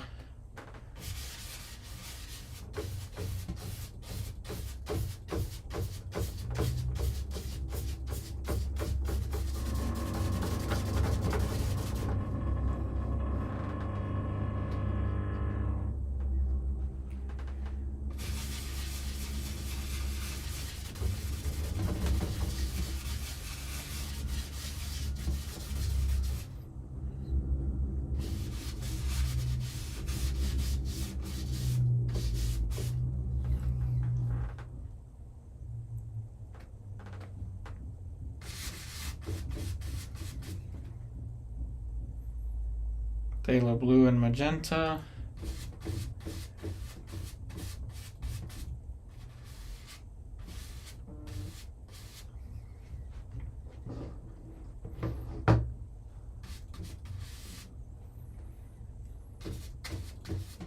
And again, how far out do I want this umbrella? I don't know, maybe to about there.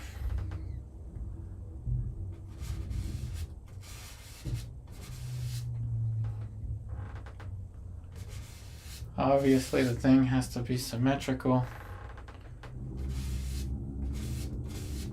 Add something like that.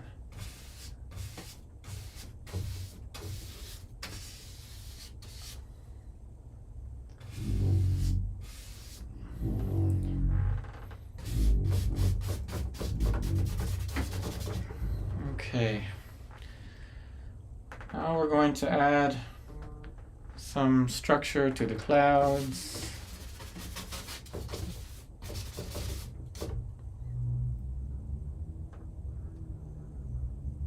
Yeah, it is a big umbrella.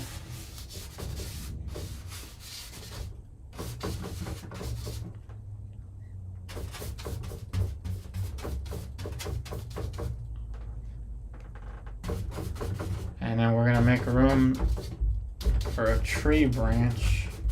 It's gonna be over there, or not. I don't know. We'll see.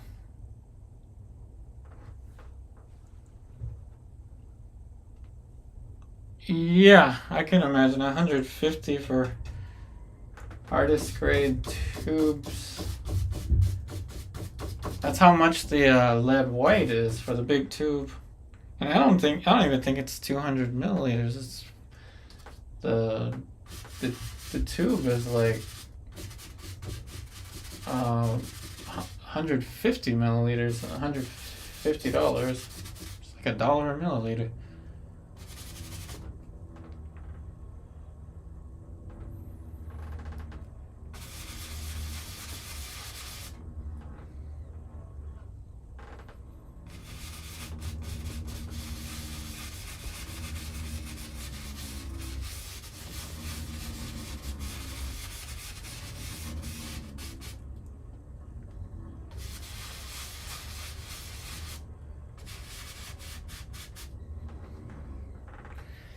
Some darker shapes underneath of these clouds because light and shadow. Yeah, the drawing of the umbrella is not even a thing right now. Like the angle of the handle will, all of it will change. Potentially the entire umbrella will change.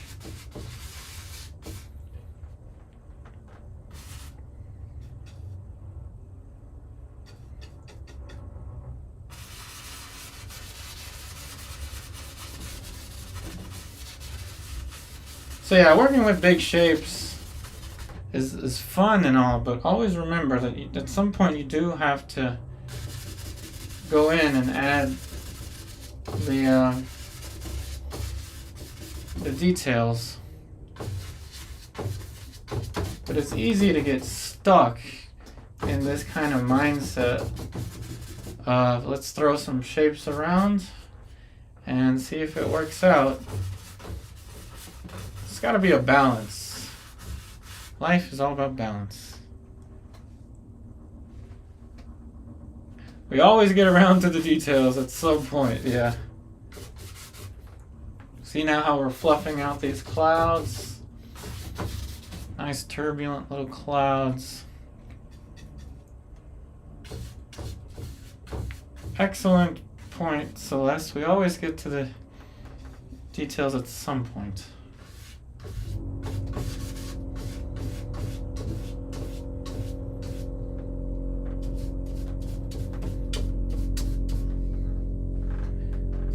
Now you see the landscape start to take shape, especially once we add the little tree branch.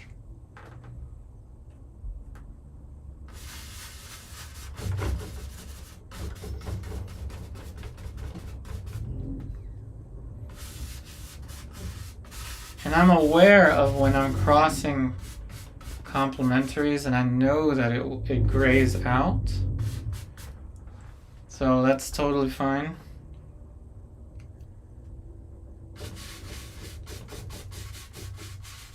This is where a little bit of color theory helps, knowing your complementary colors.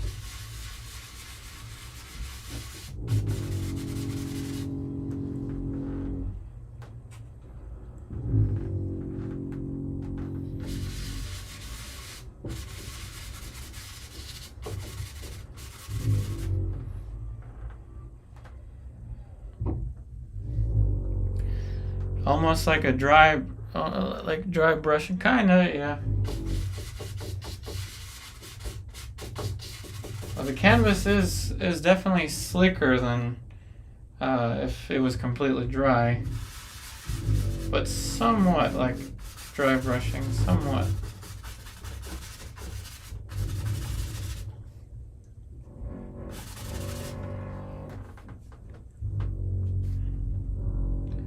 Yeah, something like that.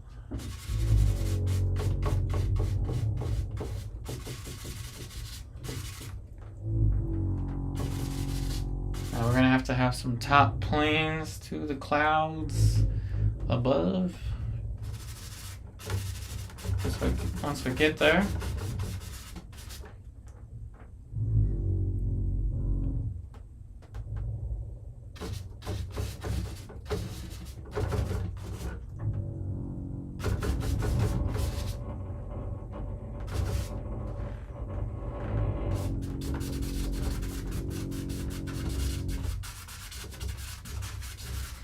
And blend this out slightly now.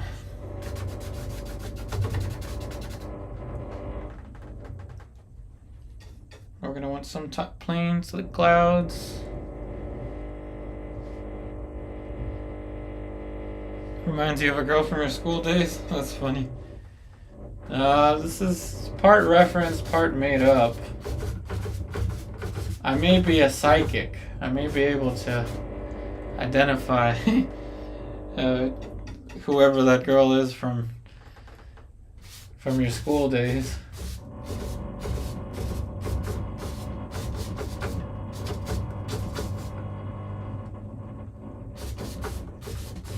Turbulent little clouds.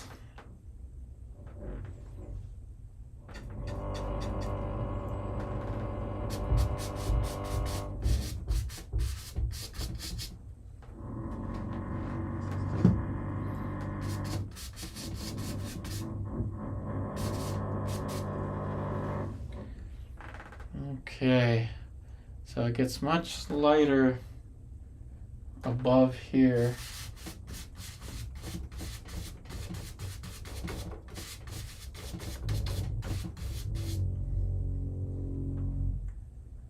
So hopefully some of that purple will survive.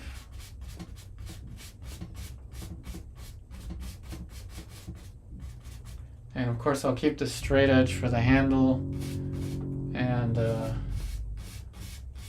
we'll paint a different shape for the umbrella. Going back to the purple. That umbrella was giving me an ulcer, so I'm going to paint it out and add more purple.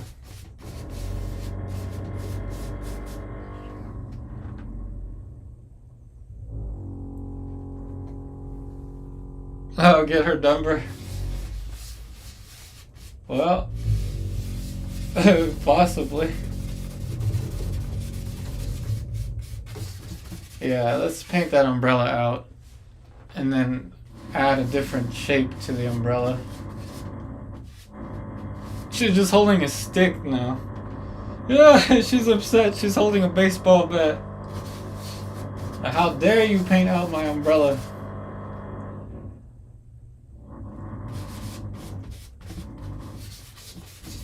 I'm tempted to give her a baseball bat. That'd be funny, but no, I won't do that.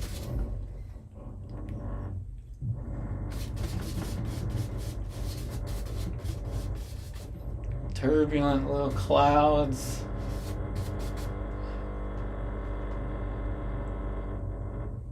Oh, thank you. This brush really helps with this, I'll tell you.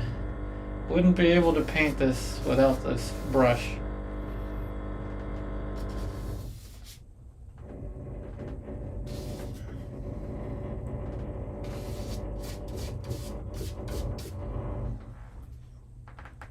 Alright, so let's add different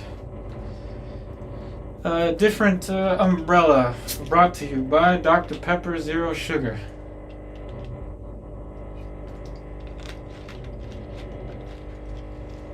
Okay, umbrella, we're gonna figure you out.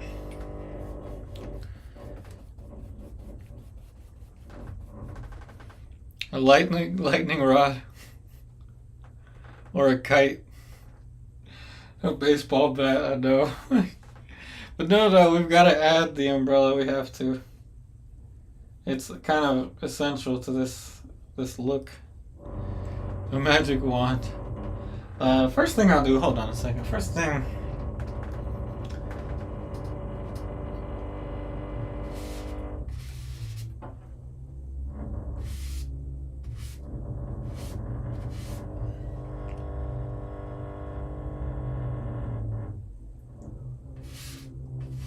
is push this light while I have the ability to do it. Meaning while I still have this free space up here. I need to push that light. And don't worry about it covering our hair. That's pretty easy to undo.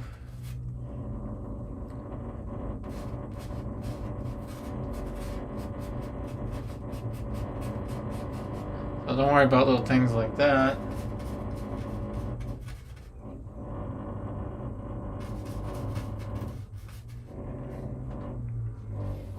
Okay, so let's do something for that umbrella. A magical painting. Well, thanks. We'll add some more realism to it soon, but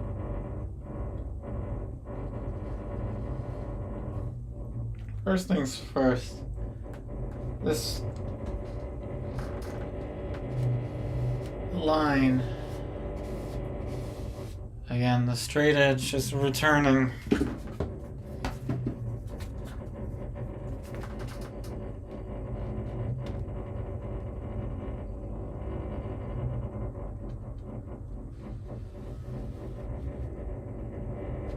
Okay.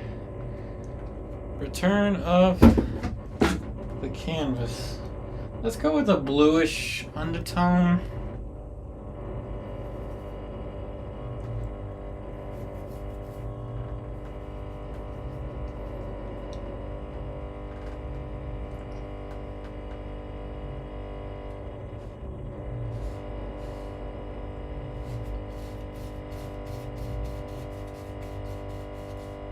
Like as if we're seeing underneath of the umbrella.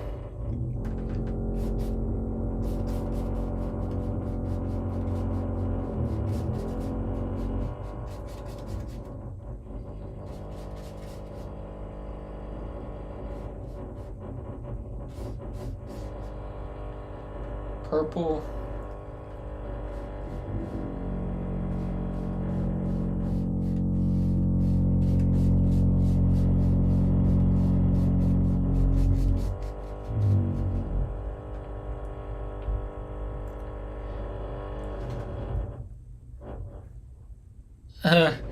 No, it's definitely Dr. Pepper.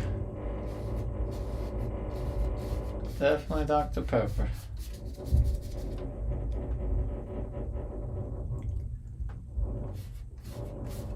Alright, bluish undertone. And then purple.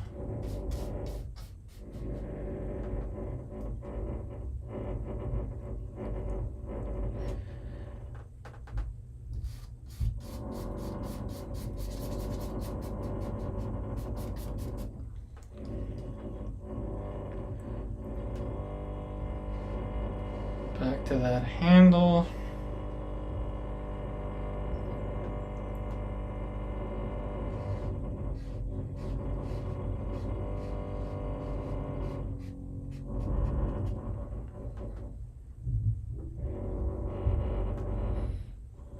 Okay, so now we'll put some little details on this.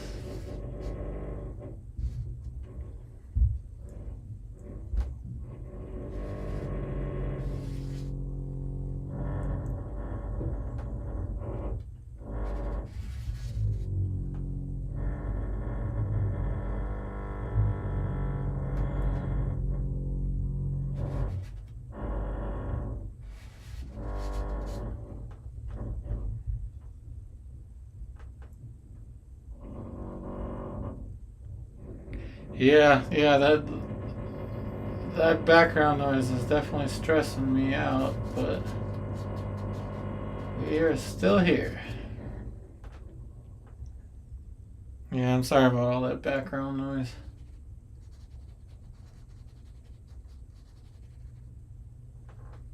Maybe I'll take it as a sign that when there's too much background noise like that, I just take the day off. We have a day off once in a while. But you know the saying, there ain't no rest for the wicked.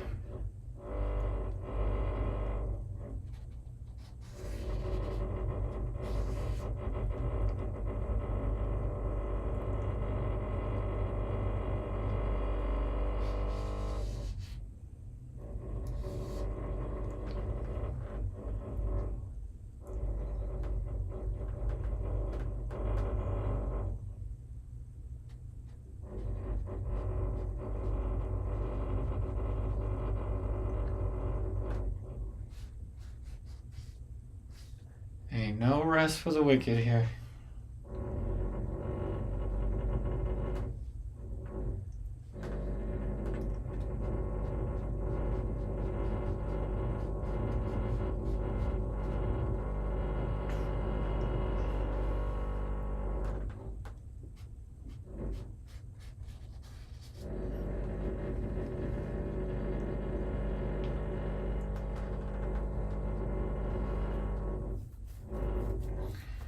And we'll say that this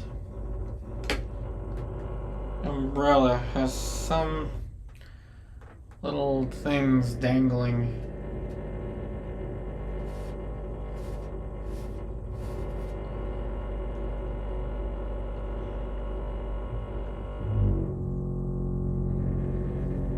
Yeah, that construction is driving me nuts. I'm pretty sure it definitely hurt the viewership of this video. For sure.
Yeah, it sounds like whatever they're doing is right above me too. It's horrible.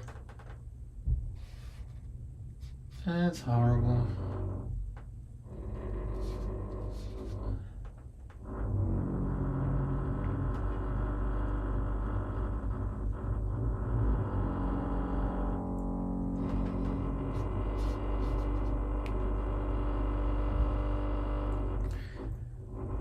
Anyway, we've added some little tassels to the umbrella.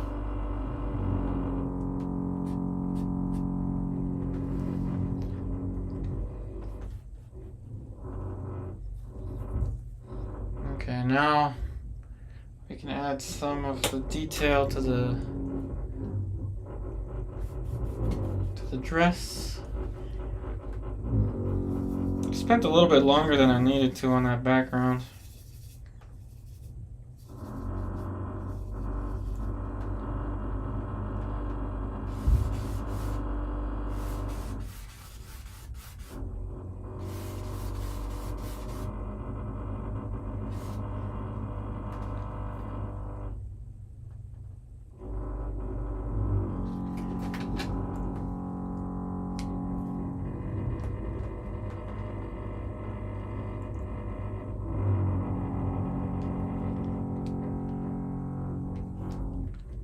Oh no, I understand. No.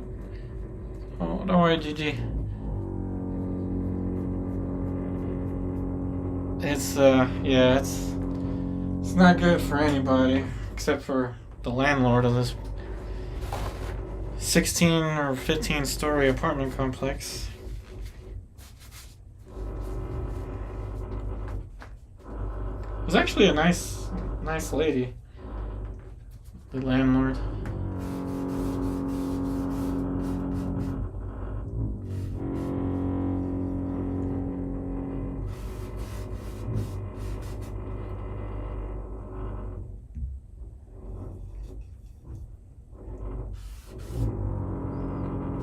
But I mean, maybe for my own sanity, like it is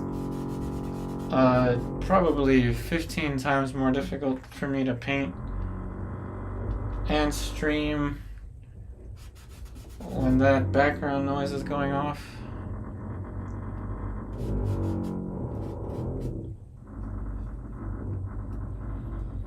And it seems to hurt the channel too, so the old saying, the show must go on, is not always the case.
Drapery is starting to become a little bit more dimensional.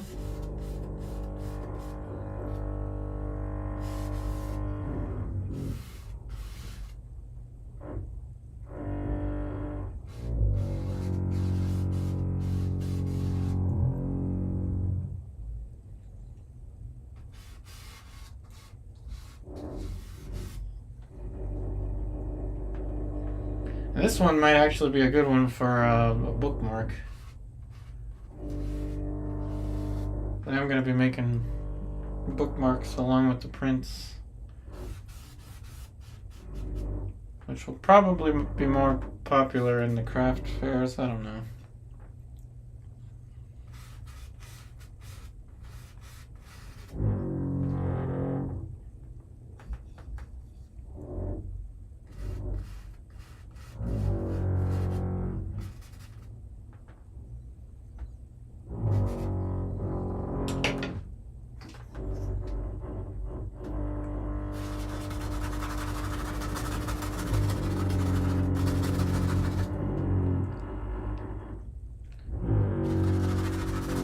This is a throwaway brush.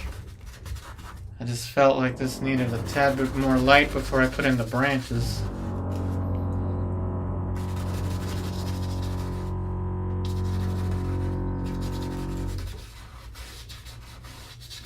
It's a cheap artist loft brush that I used to fluff out some shapes last time.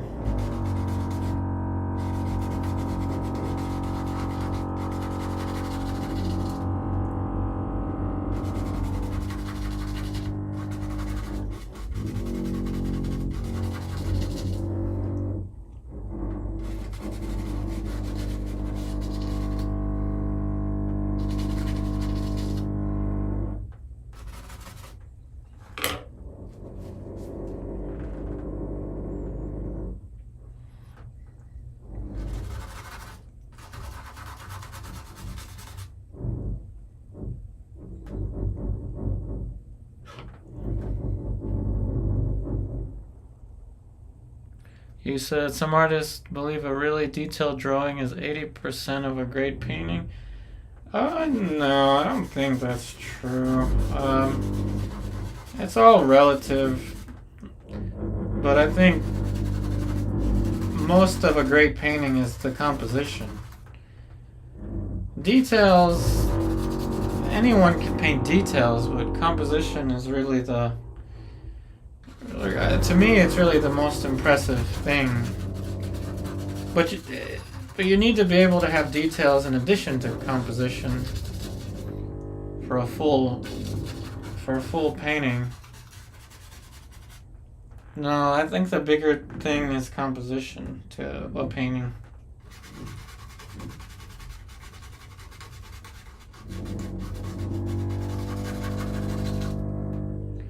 That's just my opinion, though.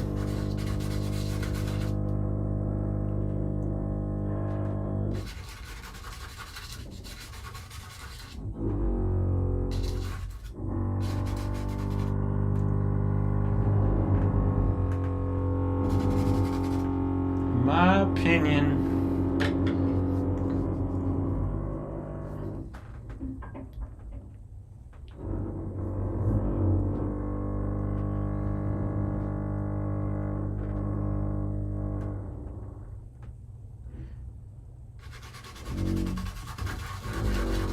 Though I think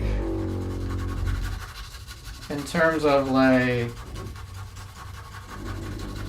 grabbing people's attention, I feel like the realistic drawing is probably more beneficial from a marketing standpoint.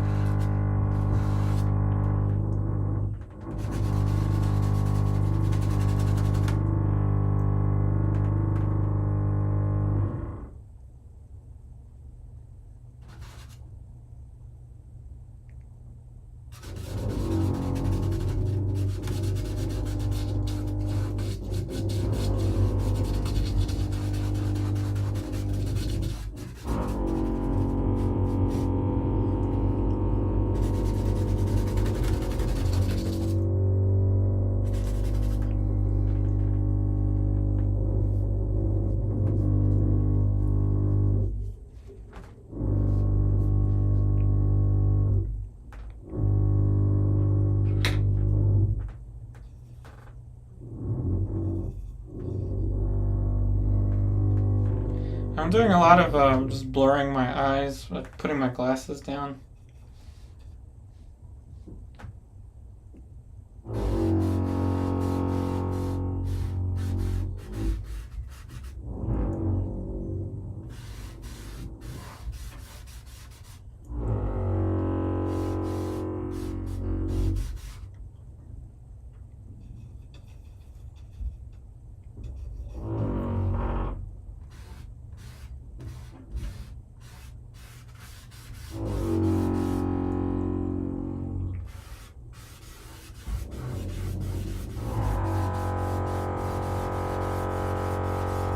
Wow, that's just right above my head. One of my goals in life is to move out of this apartment. This is just horrible. But then again, these are, you know, things that happen.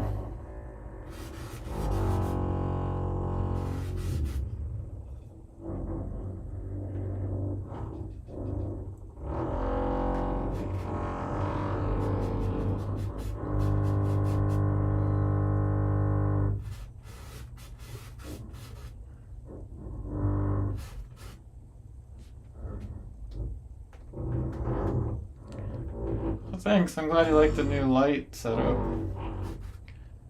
It's definitely brighter. Not by much, but it's definitely a little brighter. I figured I was gonna need it for this.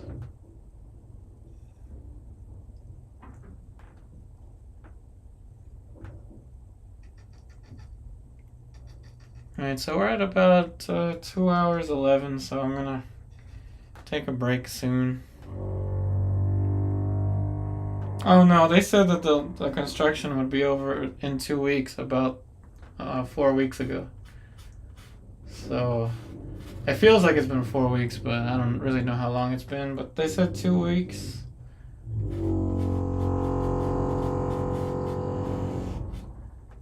I mean, I could be at the academy playing pool right now, but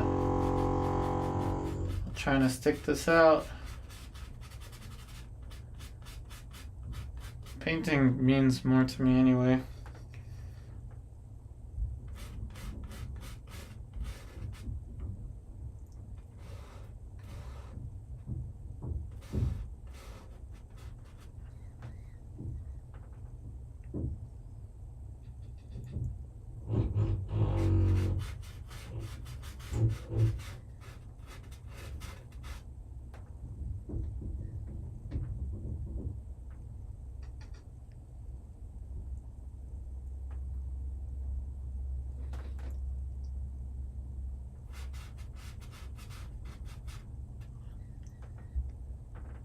Now you see how we slowly worked our way up towards the big picture.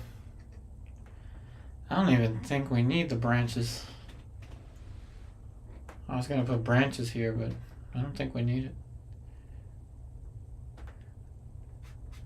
I may change my mind after the break, but we'll see.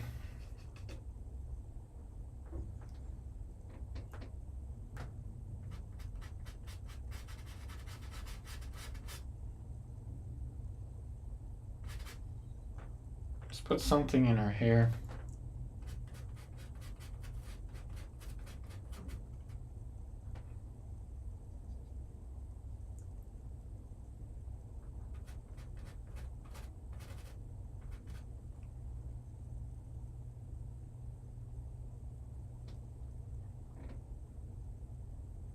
Thanks, Gigi. I'm sticking it out.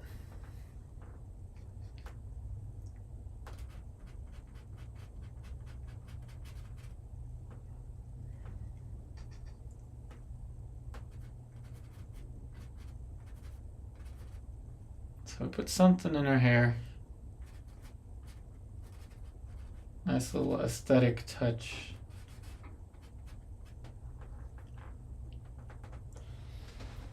Now you see it's really starting to take shape.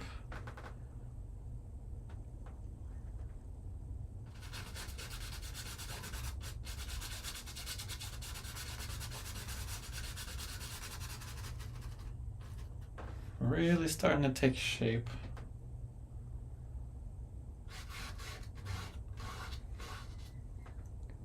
Yeah, I think this will be a good one for a print. Or a bookmark. Let's use the T-square, not the T-square, but the they're underneath. They're underneath. So these are probably hanging in front. Not quite a T-square, but it's a straight edge.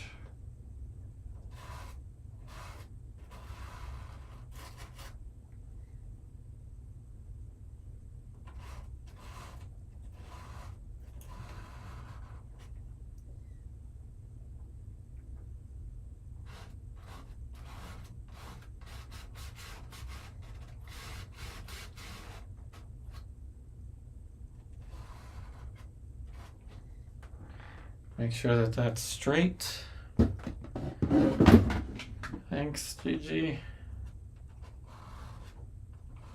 Make sure that that's straight. And it is.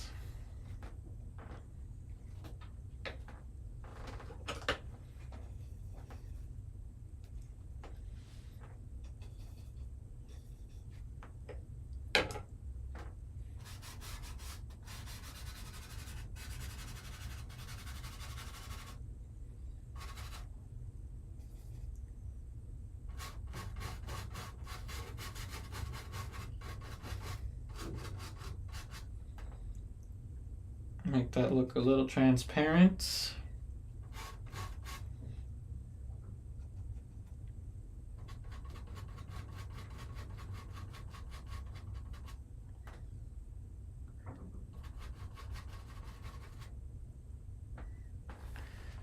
Now we'll add a plane that's closer to us in the landscape.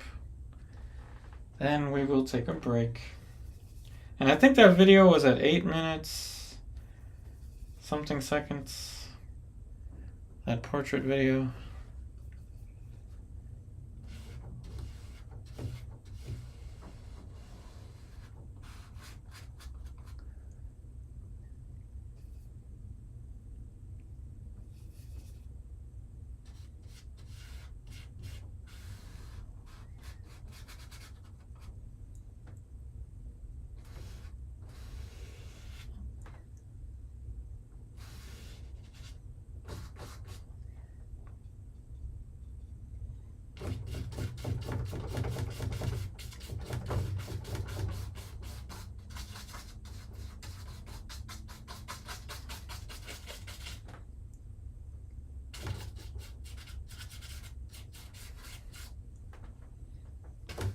Yikes.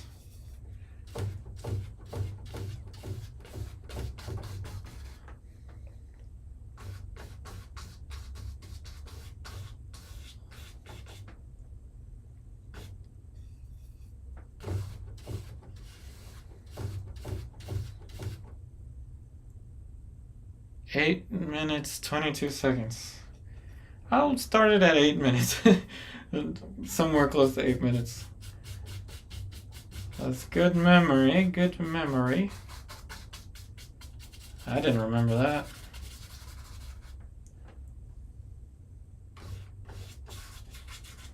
This is a fun landscape, isn't it? Like, it's kind of fun to paint these things. Now, of course, this can't be too... Let's add some lemon yellow.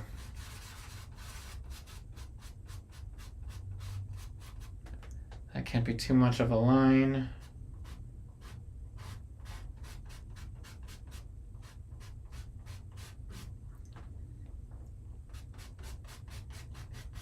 These are fun. I have a feeling Lucy's gonna like this one.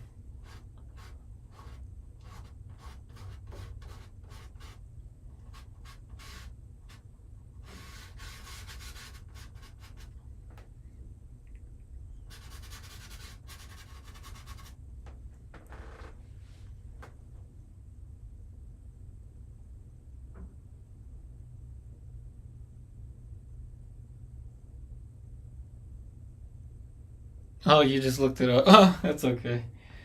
No problem. Alrighty, let's go ahead and take a break. I'll start that video at, let's see if I can get it to start at 8 minutes, 22 seconds. And we will be right back.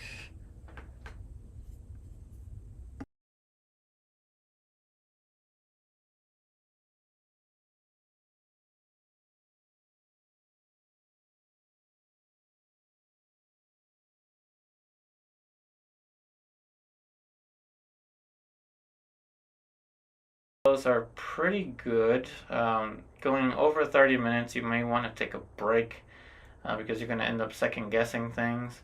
So now you see we built a little bit of light for the forehead. And these are bristle brushes. I'm using mainly Silverbrush Grand Prix. Just because of space concerns, I'm not able to clean my brushes like I used to, so I just keep them in a container of linseed oil. The canvas itself is toned with oil paint and a mixture of safflower oil and spike lavender, though you can just thin it out with your mineral spirits and just cover it with oil paint. It would be just fine.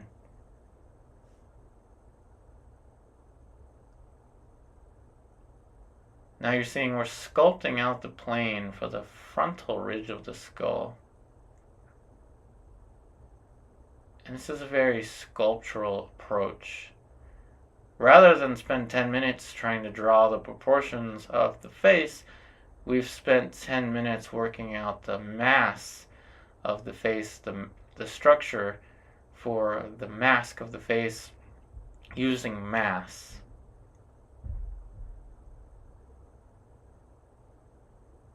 And the skin colors are just as simple as just using burnt sienna white and ultramarine blue. And the tone on the canvas is as simple as just using raw umber, black, and maybe a little bit of red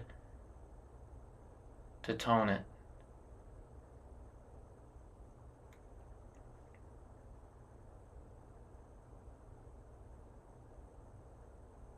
See how we're building right upon the previous layer?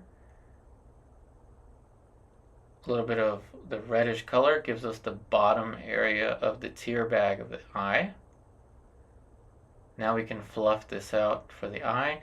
And what I'm going to do for the eyes is going to be very unique. And I'm going to do something similar when we get to the mouth. The nose, not so much, because it is a structure that sticks out of the face just like the cheekbones. It's a very triangular shape, but the eyes and the mouth are kind of different. So what I'm going to do is prepare the lights for the eyes, and I will put a grayish tone for the sclera, the white of the eye, a bluish gray light tone with a little bit of gradation from light to dark. But we're not there yet, but when we get there you'll see. Now I'm building the lights for the top plane of the tear duct there, and a lot of stuff has happened in 11 minutes and 30 seconds of painting, so very little mixing is going on. There's almost no mixing going on. We just have a basic skin tone, the tone of the canvas that was already there, and then a little bit of pink by the addition of cadmium red. And we're just letting the paint react to the surface as we sculpt out these forms.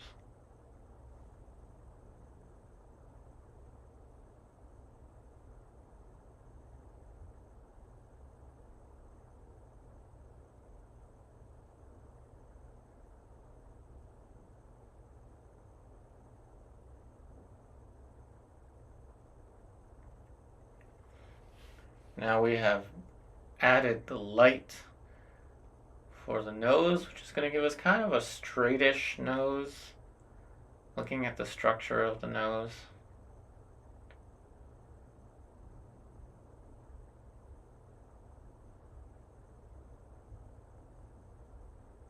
Using that same light, we're adding just another little gradation on the left side of the face relative to us.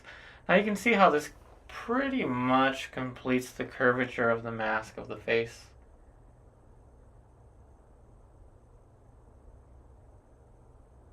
What's different between this one and the previous ones is I really paid attention to building the planes for the mask of the face.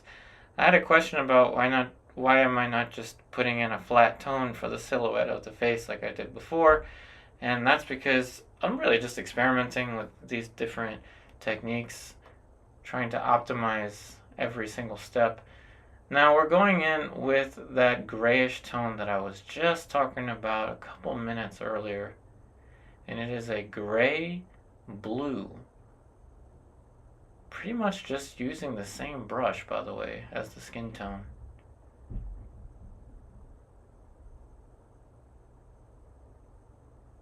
Now you see a grayish blue for the eyes with a little bit more emphasis on light around the planes surrounding the eyebrows, but not really that noticeable.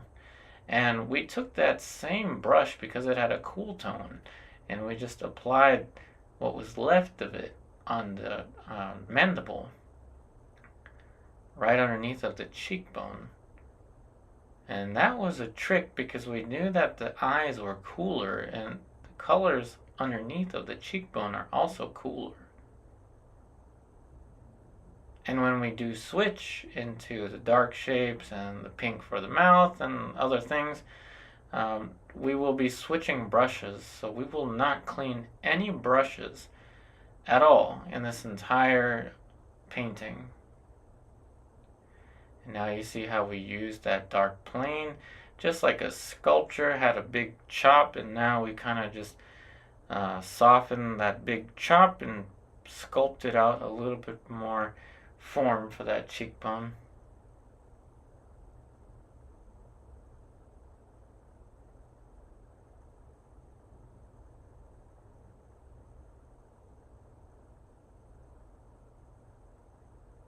And each layer that we add allows us to add more and more light.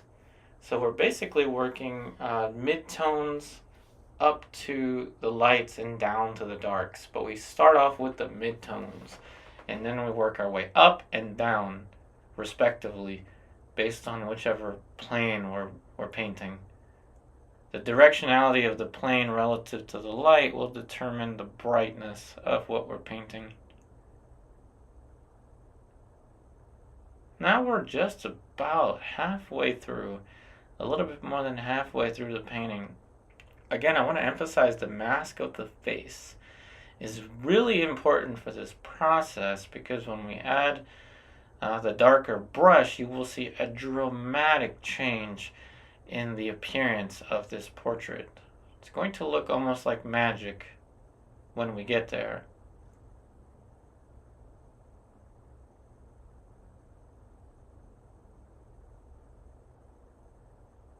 Now, please take some notes on this because, as I said, I did this without talking.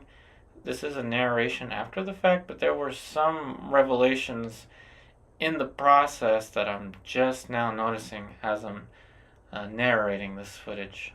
That being that we worked from the middle tones and allowed ourselves to go up or down in value. And the ability to do this. So less pressure around the middle of the eyebrows made it less sharp. So we're painting the eyebrows directly on here, but with less pressure. There you go. A little bit of a soft touch like that creates a soft edge. So in a matter of seconds, we have soft edges, sharp edges, dark values, and lighter values for the eyebrows. And let's see if we can do that for the hairline. And we can. So it's just a matter of brush strokes. The pressure that you apply to the brush stroke to create this form. And now we're going for the corner of the eye, pressing down firm to have a darker shape. And now you're going to see with these dark shapes, the appearance of the portrait, in particular the eyes, is going to change dramatically. And these dark shapes, this is important now, please take note of this. I am using Aura. Thank you for the super chat, Maitha. Thank you for the super chat. I hope I'm not confusing anyone when I play the break time video. If you want to see the rest of the break time video, just let me know. I can play it after the video. We were at what were we at? 16 minutes something. I think we were at 16 minutes with that one. Thank you so much for the super chat, Maita. And thank you, Jonas.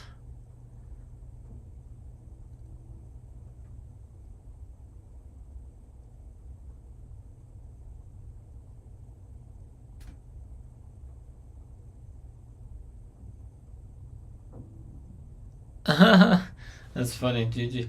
Yeah, hopefully that didn't confuse anybody. If it did, let me know. I can keep playing that video till it ends.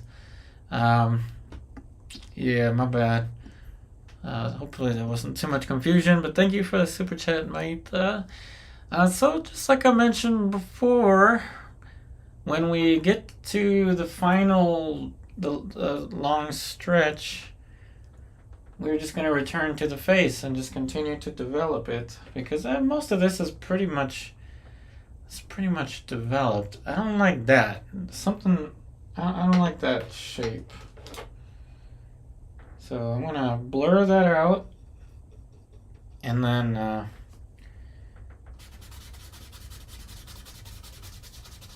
we'll get to the face.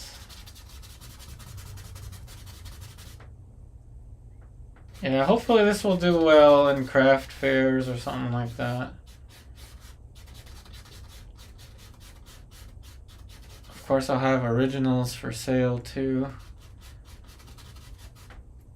And thank you, Celeste, of course. The still life of the bread is yours. Okay, so it's kind of funny, every time I say okay, so it sounds like queso, but queso fresco. Which, by the way, goes really well in a salad.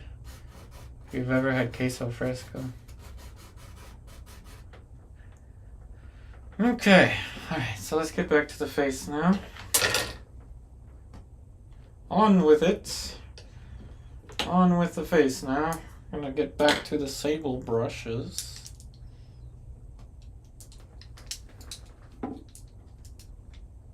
Alright, so zoom in into the face.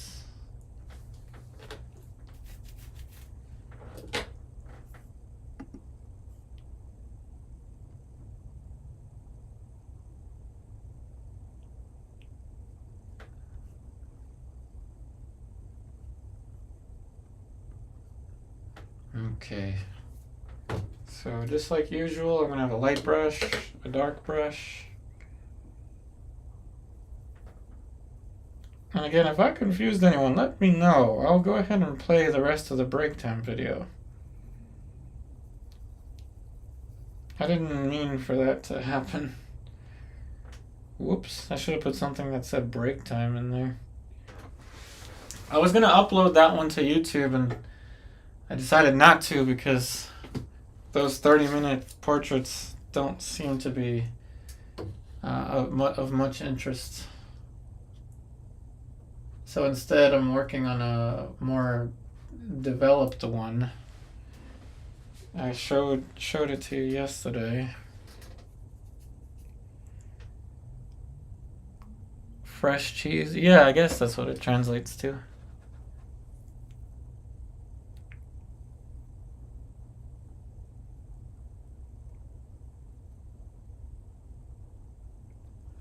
I mean, if I could set up a one-person exhibit, that would be great. Yeah, it sounds more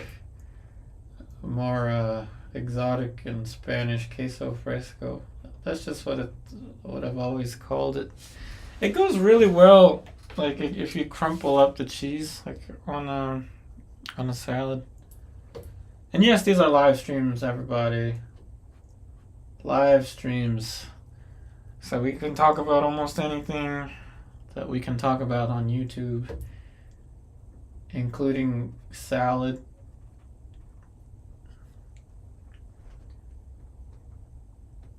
All right. So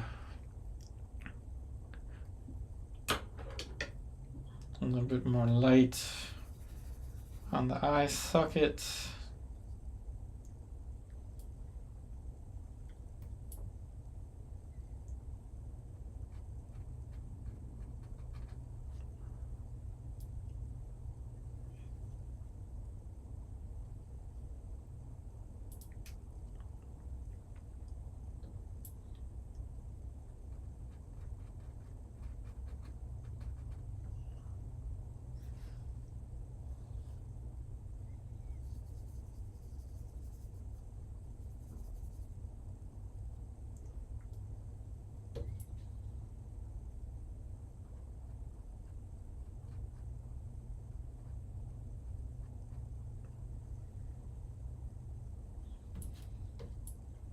This is a selfie stick that I turned into a mall stick.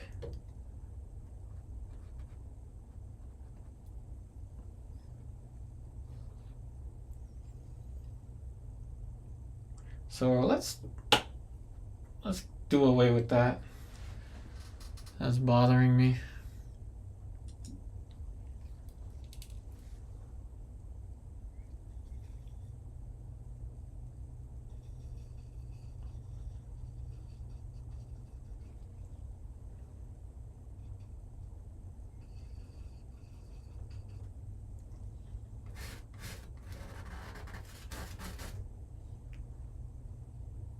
Because realistically, she could be holding the handle right under her hand. Like right there. Could be a dark handle of some sort.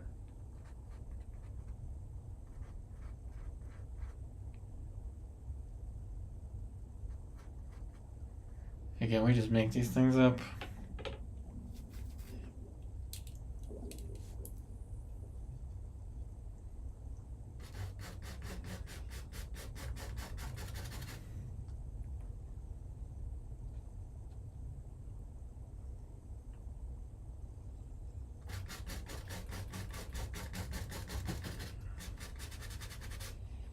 And see if that makes sense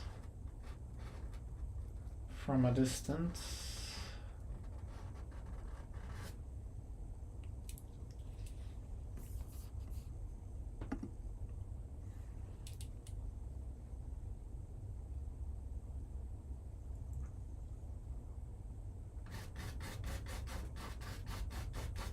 I'm kind of concerned. I wonder if I should play that the rest of the break time video. I'm pretty sure I may have confused some of you.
Oh, thanks, GG. It's not so much the judgment. I'm afraid I may have confused anyone. No, I'm definitely taking your advice. I'm definitely paying. Oh, I thought you meant the 30-minute. I mean, I still have to consider my analytics. With pre-recorded, but with live streams, I pretty much paint anything I want.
So we're styling the hair.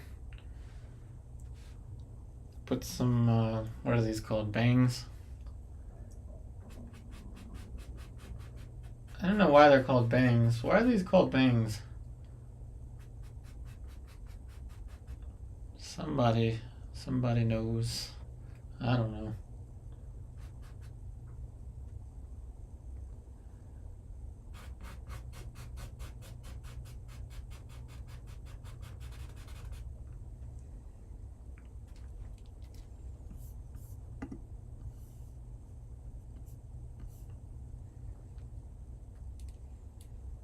Let's add some more color to the cheeks. The hair can be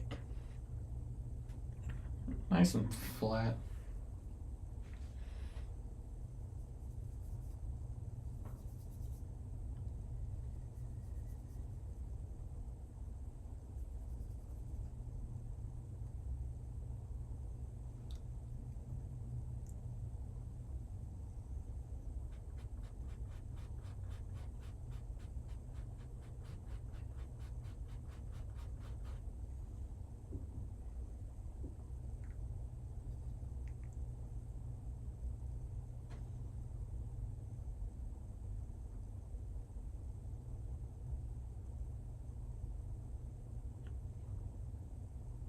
Yeah, thanks, Gigi. Maybe, I don't know. If there is a niche market for those 30-minute portraits. I don't know. I thought about it, like, similar to what Bob Ross did, but portraits just one of those things that if it's not a certain aesthetic or a certain finish, people don't like them. So I don't know. Who knows? The majority of what I'll do, though, is going to be, at least for now, is going to be live stream.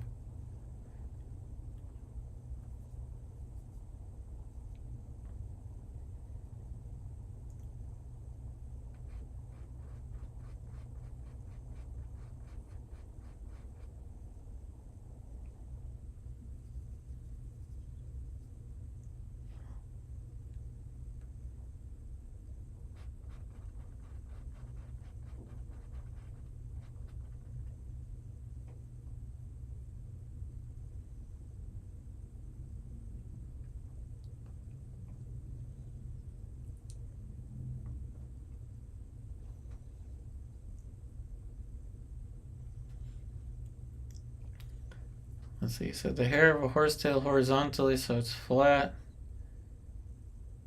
is the origin of the word bang. Oh. I didn't know it had something to do with a horsetail. Interesting. No clue. Didn't know.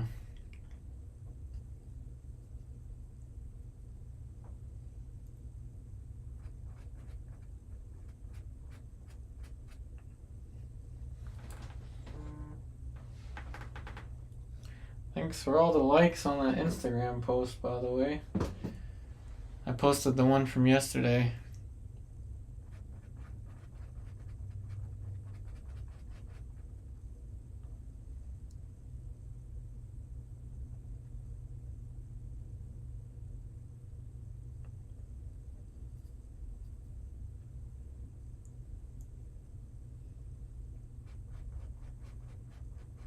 So far, how's everybody liking this kind of different subject matter?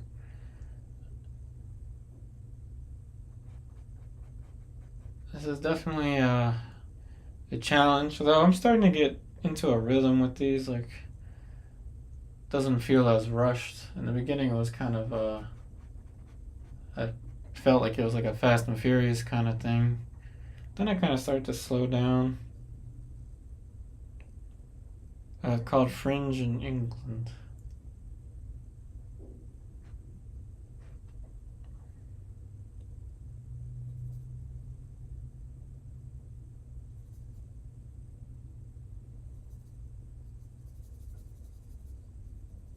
And because these are slow drying paints, especially with the fact that I'm adding safflower oil to it, I will continue working on it off camera the next day in the morning or in the evening tonight.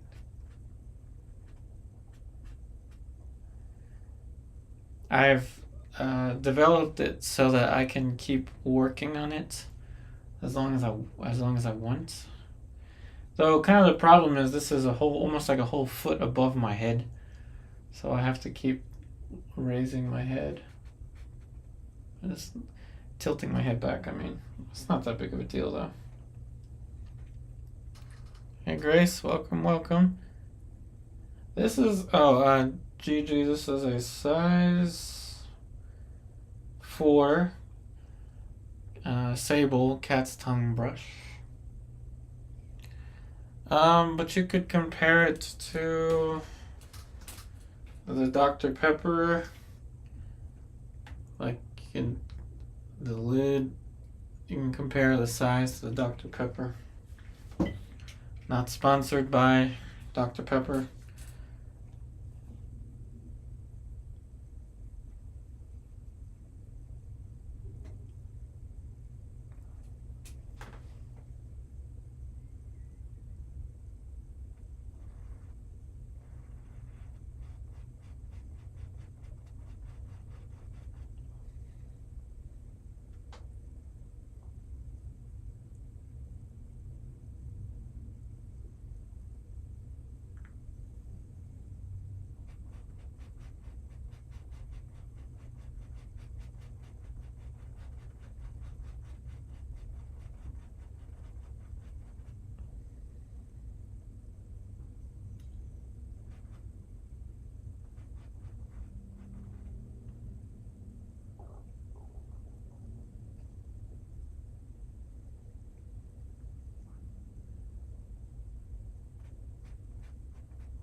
We're going to add more light to the lips.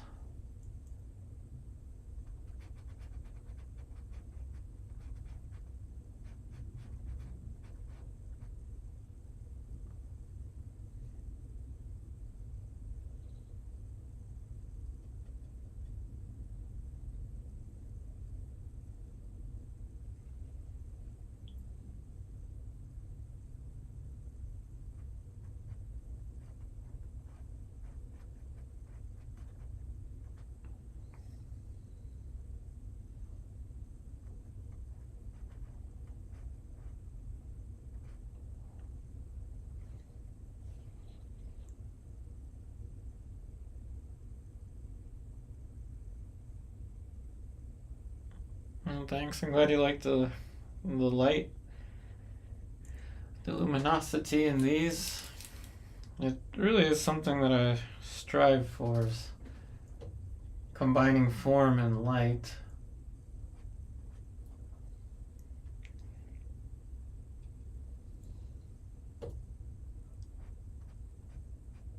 But also a little bit of imagination.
Oil paintings looking like watercolors.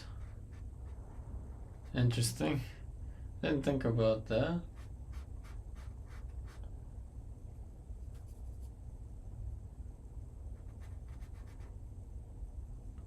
I guess we're talking about the light values.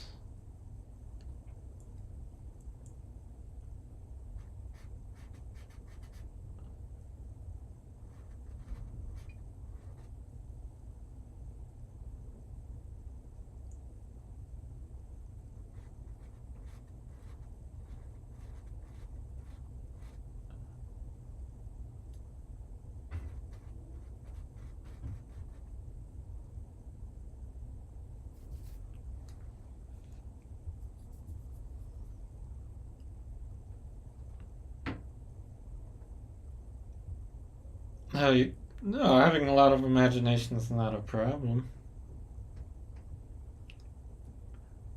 I'm glad the colors make this look ethereal.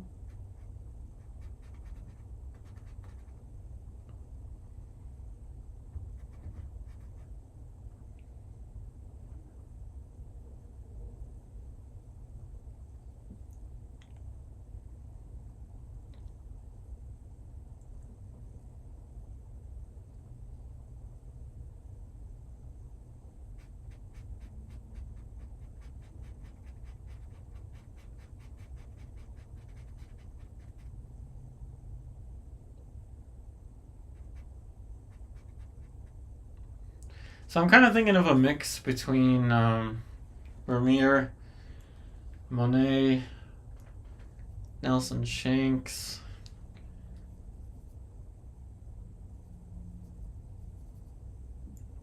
and somewhat Norman Rockwell, I think.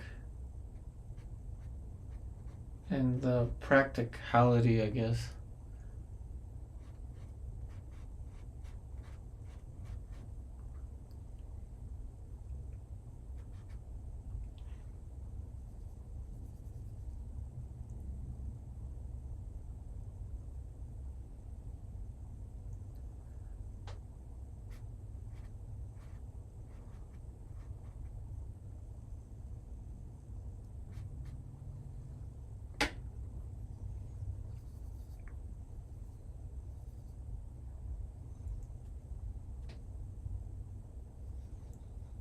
You see, these 1620s can be more detailed than the smaller ones, but the smaller ones, I think, had an advantage with big picture.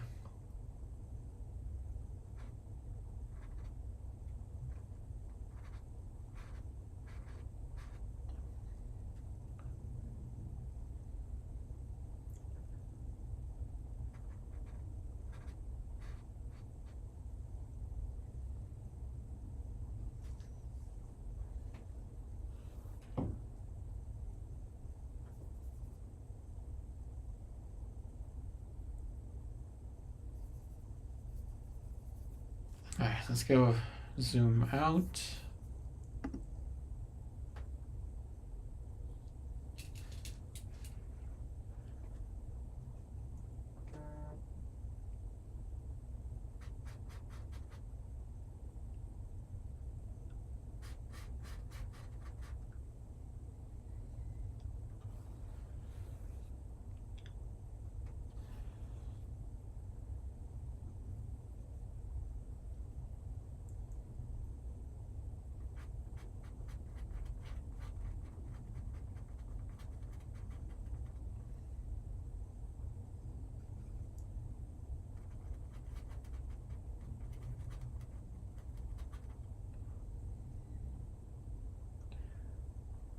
Is the handle for that.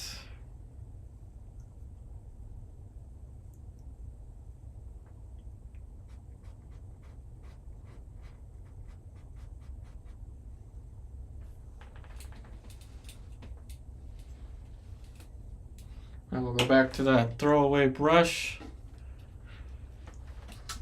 I call it a throwaway brush because it's just a cheap Artist Loft brush.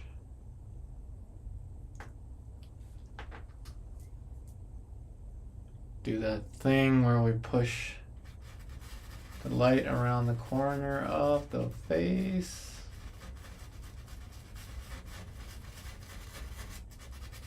Which creates kind of a glow.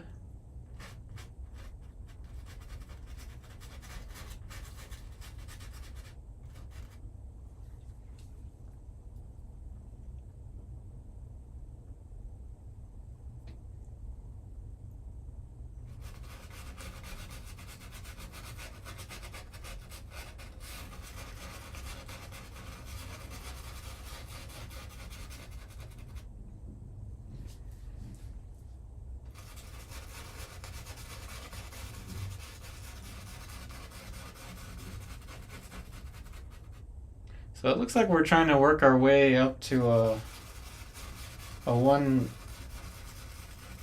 person show, if possible, with all these paintings in this series. We've already got more than 10 of them, and it could happen. It could happen.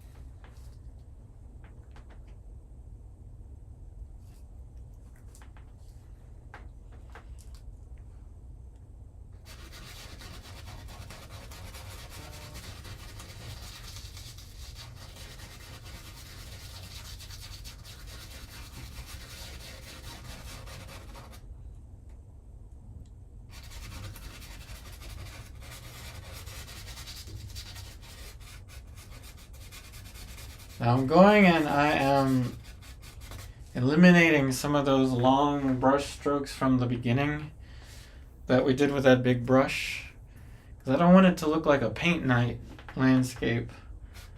I mean, no offense to those, but I don't want it to be that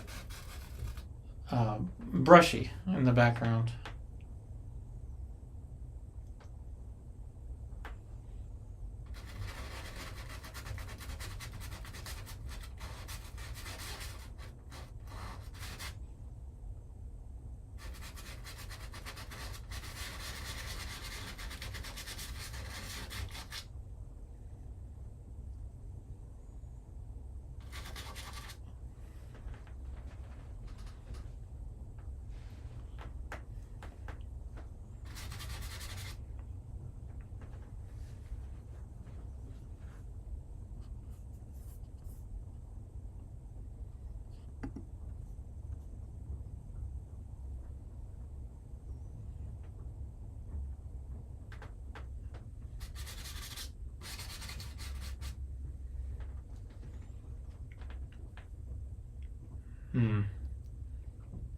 Almost there with this.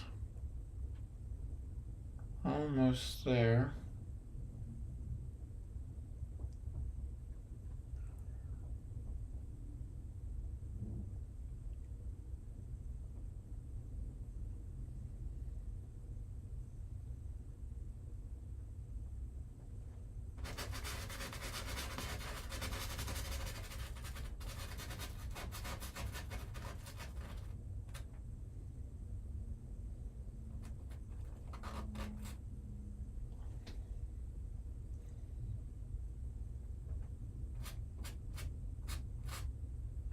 Add some nuance to the hair.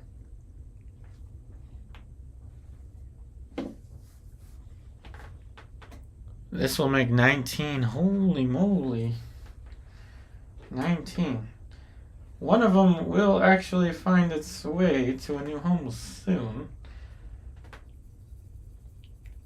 So hopefully all of them. I want to sell all of them. Everything's for sale. By the way, my Etsy has prints available now. The prints are going to be $25 each.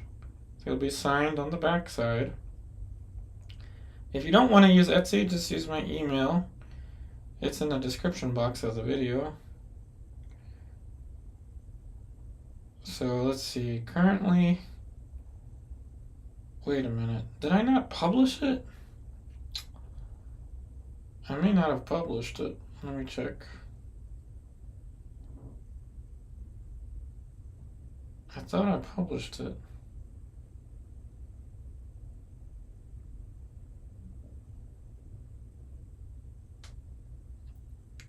Yeah, I'm not the best at, it's weird.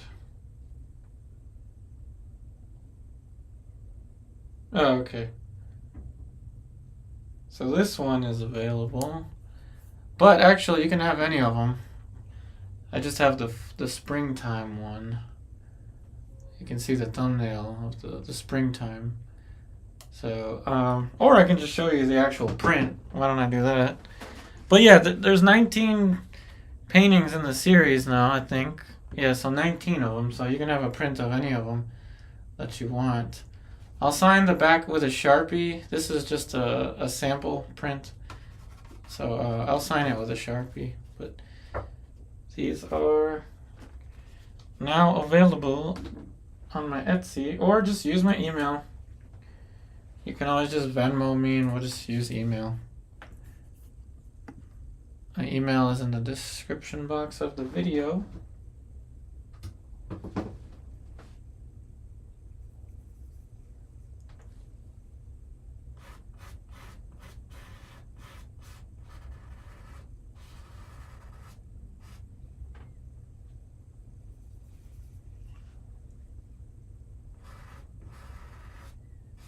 And we'll put a little string or something in her hair. Let's just use the back end of the brush to scratch some little details in here. There's something in there.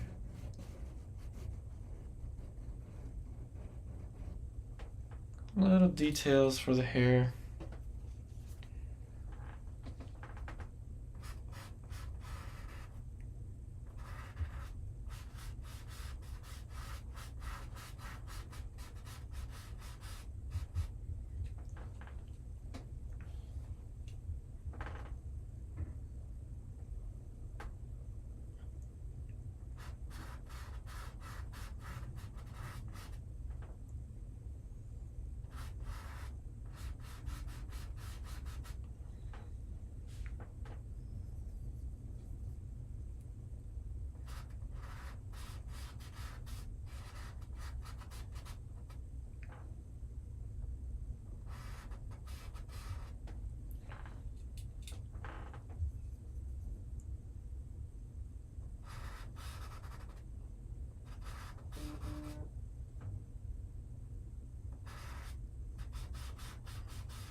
It's always fun to paint the hair.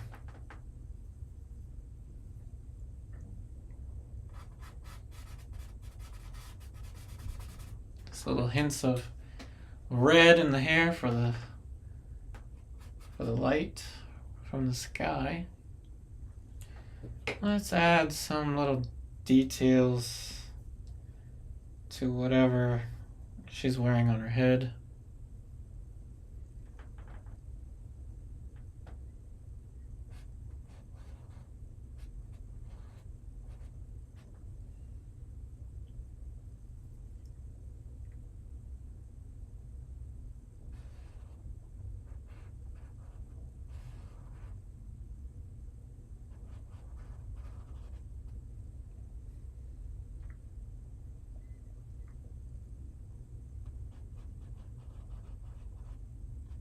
Could be light on the hair, or it could be something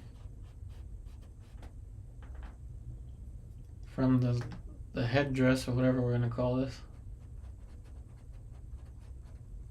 Who knows?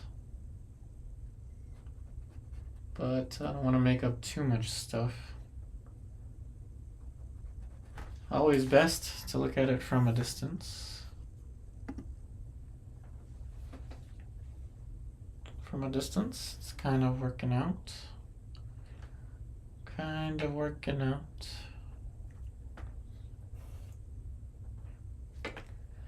The copyright-free reference that I'm using has some little sparkles on the dress, but I don't really want to put that in there.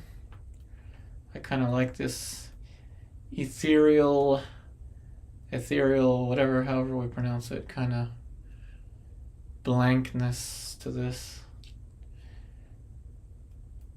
Yeah. So we're in a good place now for there only being 15 minutes left. This hand, sometimes when a hand looks awkward in a painting, I call it a creature in my head. So this creature is going to need a little bit of something. First off, it's going to need some more specificity to this handle. And perhaps this handle, double check that it matches up with the line.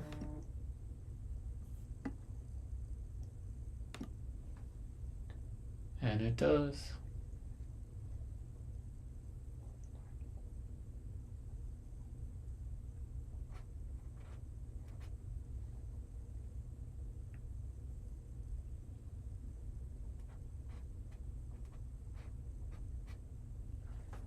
Whoops, there goes my palette.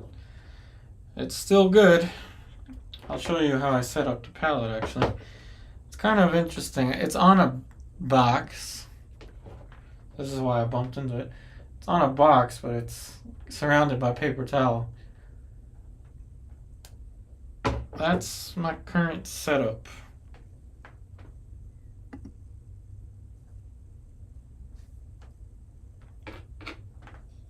Alright, so this creature, this is going to be straighter, giving me the edge of the thumb.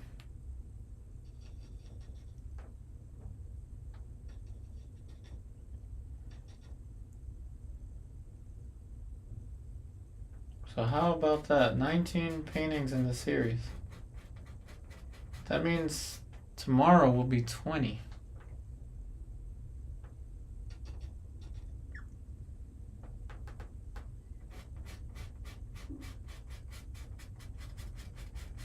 I think, yeah, we've got enough paintings now to really start to do something with them.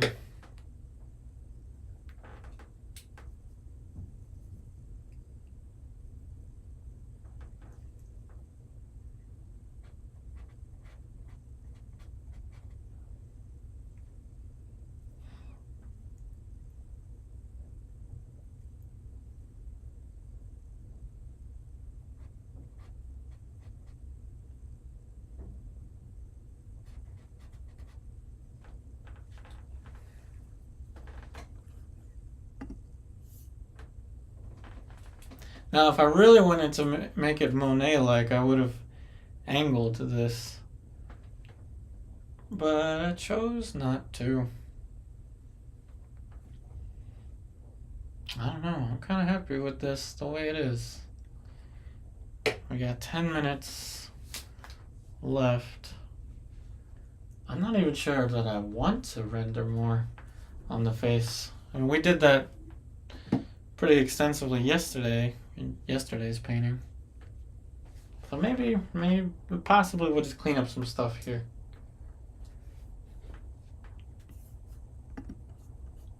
Or shall I say simplify some stuff there.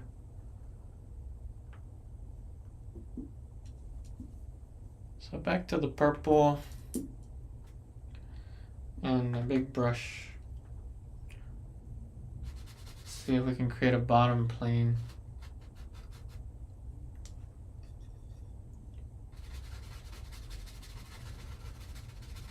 Just a light touch.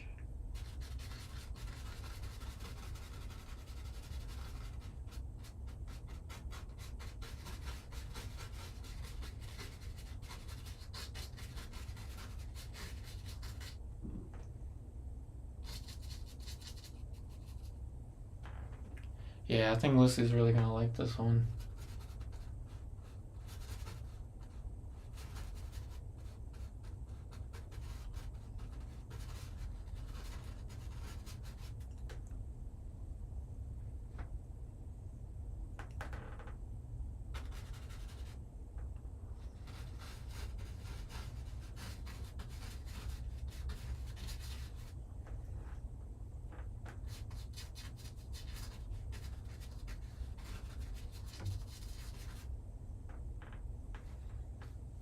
Oh, that's an interesting color for the sky. I like it. It seems more believable to me now.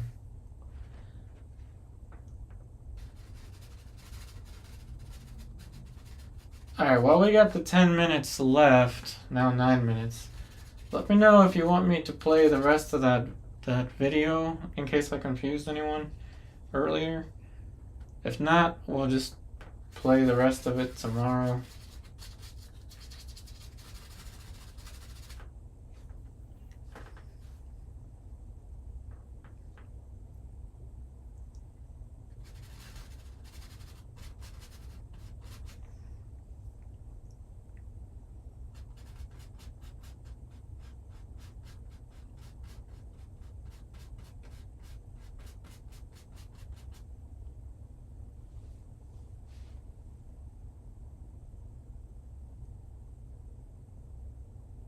I didn't name it.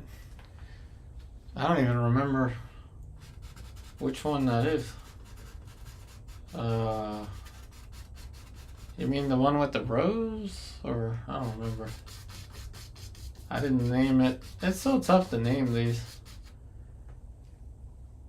We'll just name this one something ethereal.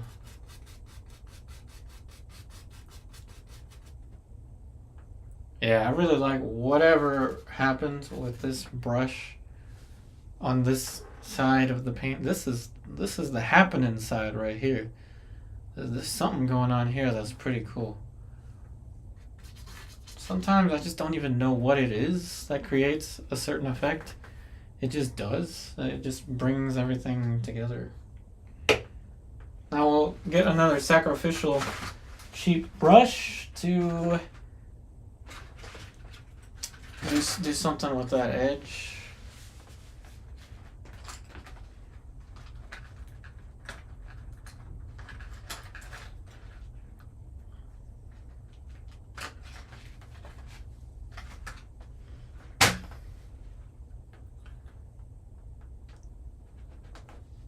Oh, you're saying maybe don't name this one? I can just have it untitled.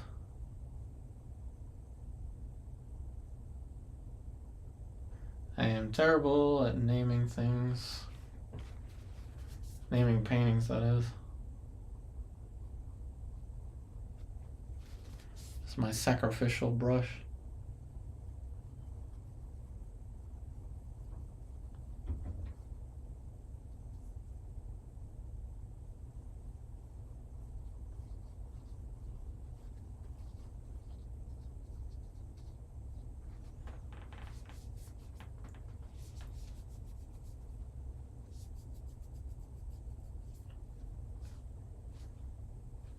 Man, something happened here that I really like.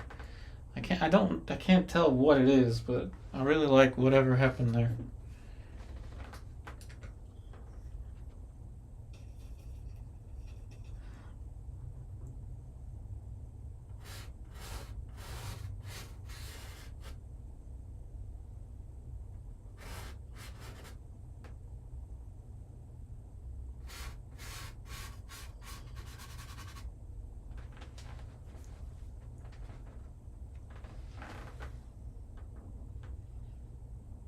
Imagine if I put Bender's shape in the clouds. Bender from Futurama. In the past I would have, but no, I can't do that now.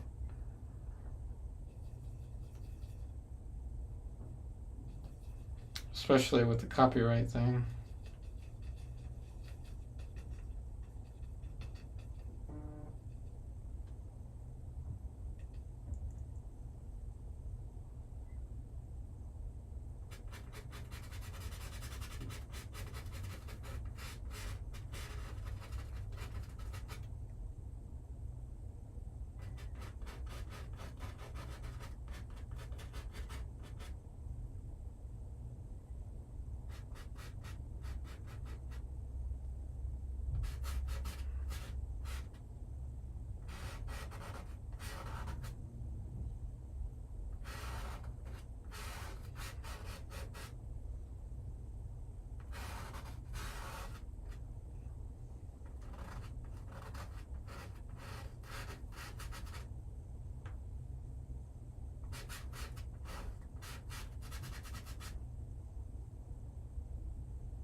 Well, thanks, Gigi. I don't know.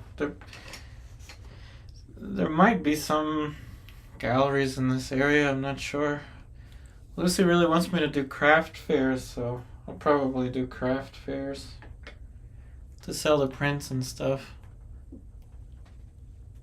Though I don't know.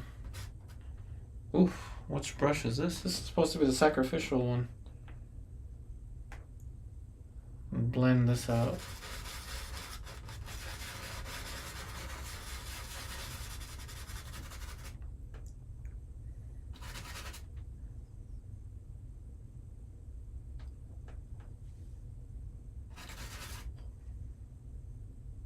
Yeah, it has been a lot of paintings.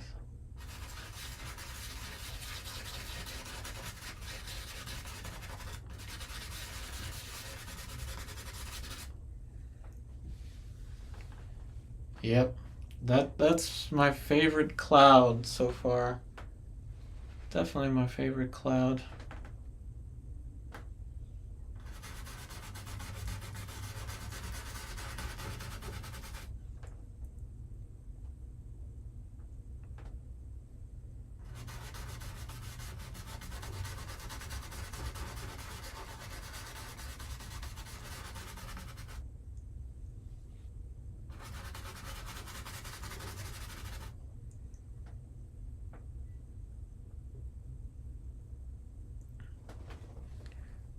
Hey, Celeste.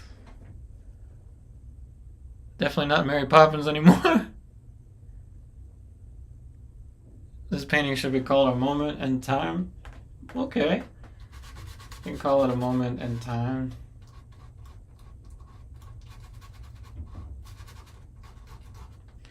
A Moment in Time.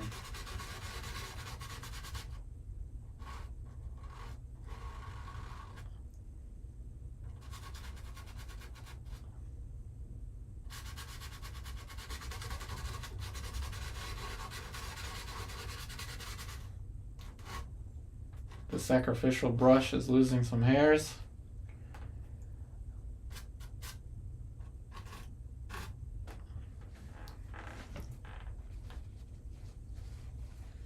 You can feel the wind gently blowing. That's good. That means something in the painting is working now. I gotta say, something here really worked. I don't know, maybe it's this. It's this brush stroke. And I'm trying not to mess it up. But there's a bristle from this sacrificial brush. Sacrificial Artist Loft brush.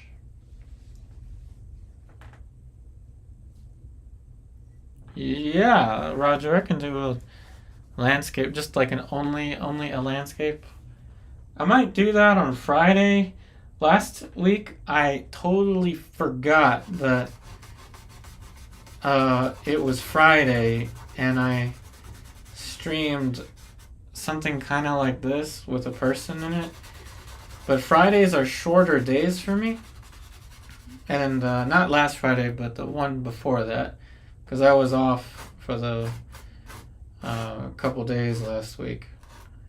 But yeah, potentially Friday we can do a landscape. Just like only a landscape. Because I don't have that much time. I got a student at like right after the stream. Or at 4 my time, I've got a student.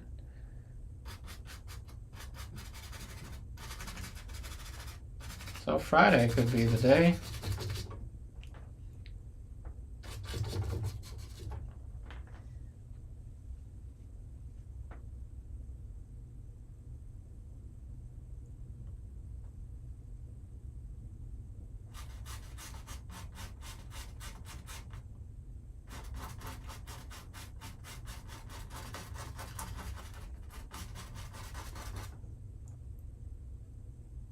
Now you can see how just a little bit more control in the beginning of this painting paid off in the end, I think. So now we really got something going on here with this. Okay, what do you say we sign it? it is that time. We will sign it over here. Over there.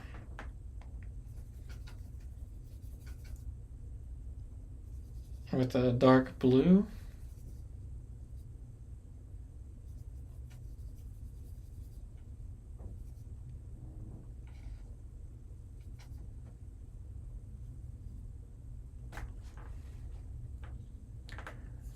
I'll zoom you in. Time for signature.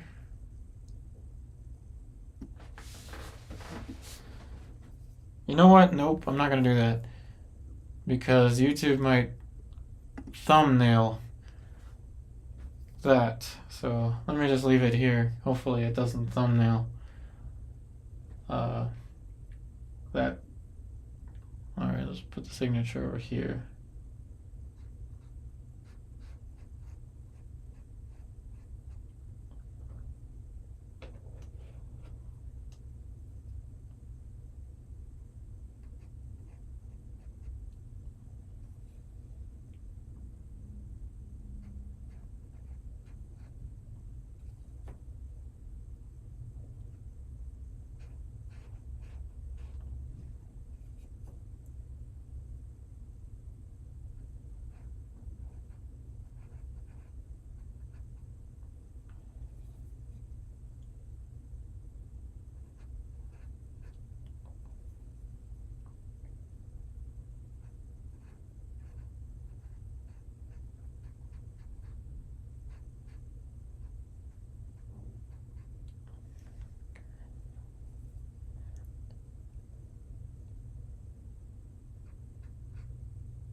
But yeah, who knows? Maybe we can find a gallery somewhere that'll take these paintings.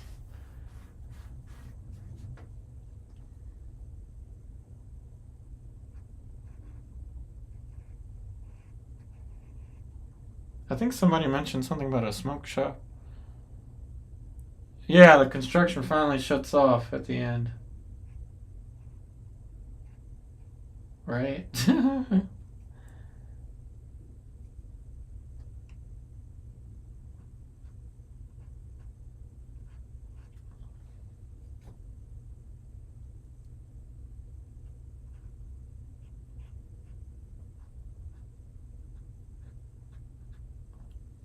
Okie dokie.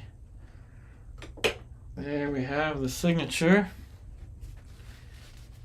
on this painting here.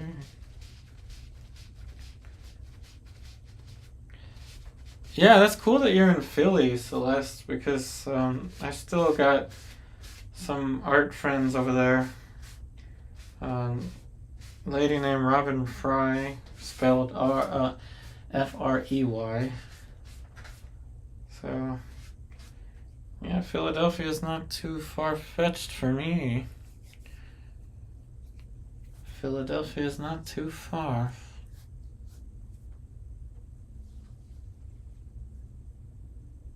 Well, I'd be honored to show anywhere, whether it be a smoke shop, a vape shop, a pool hall, a deli. You know, I would be happy to be anywhere. Anywhere would be nice. Totally. But that's all I got for you today, everybody. Pretty cool, I guess, how it evolved from the beginning. And, yeah, little by little, all the brushes have just returned back home to their jar of linseed oil and safflower oil. But yeah, I'd be honored to show anywhere. I would be honored to show anywhere. I'm just glad that people enjoy the paintings.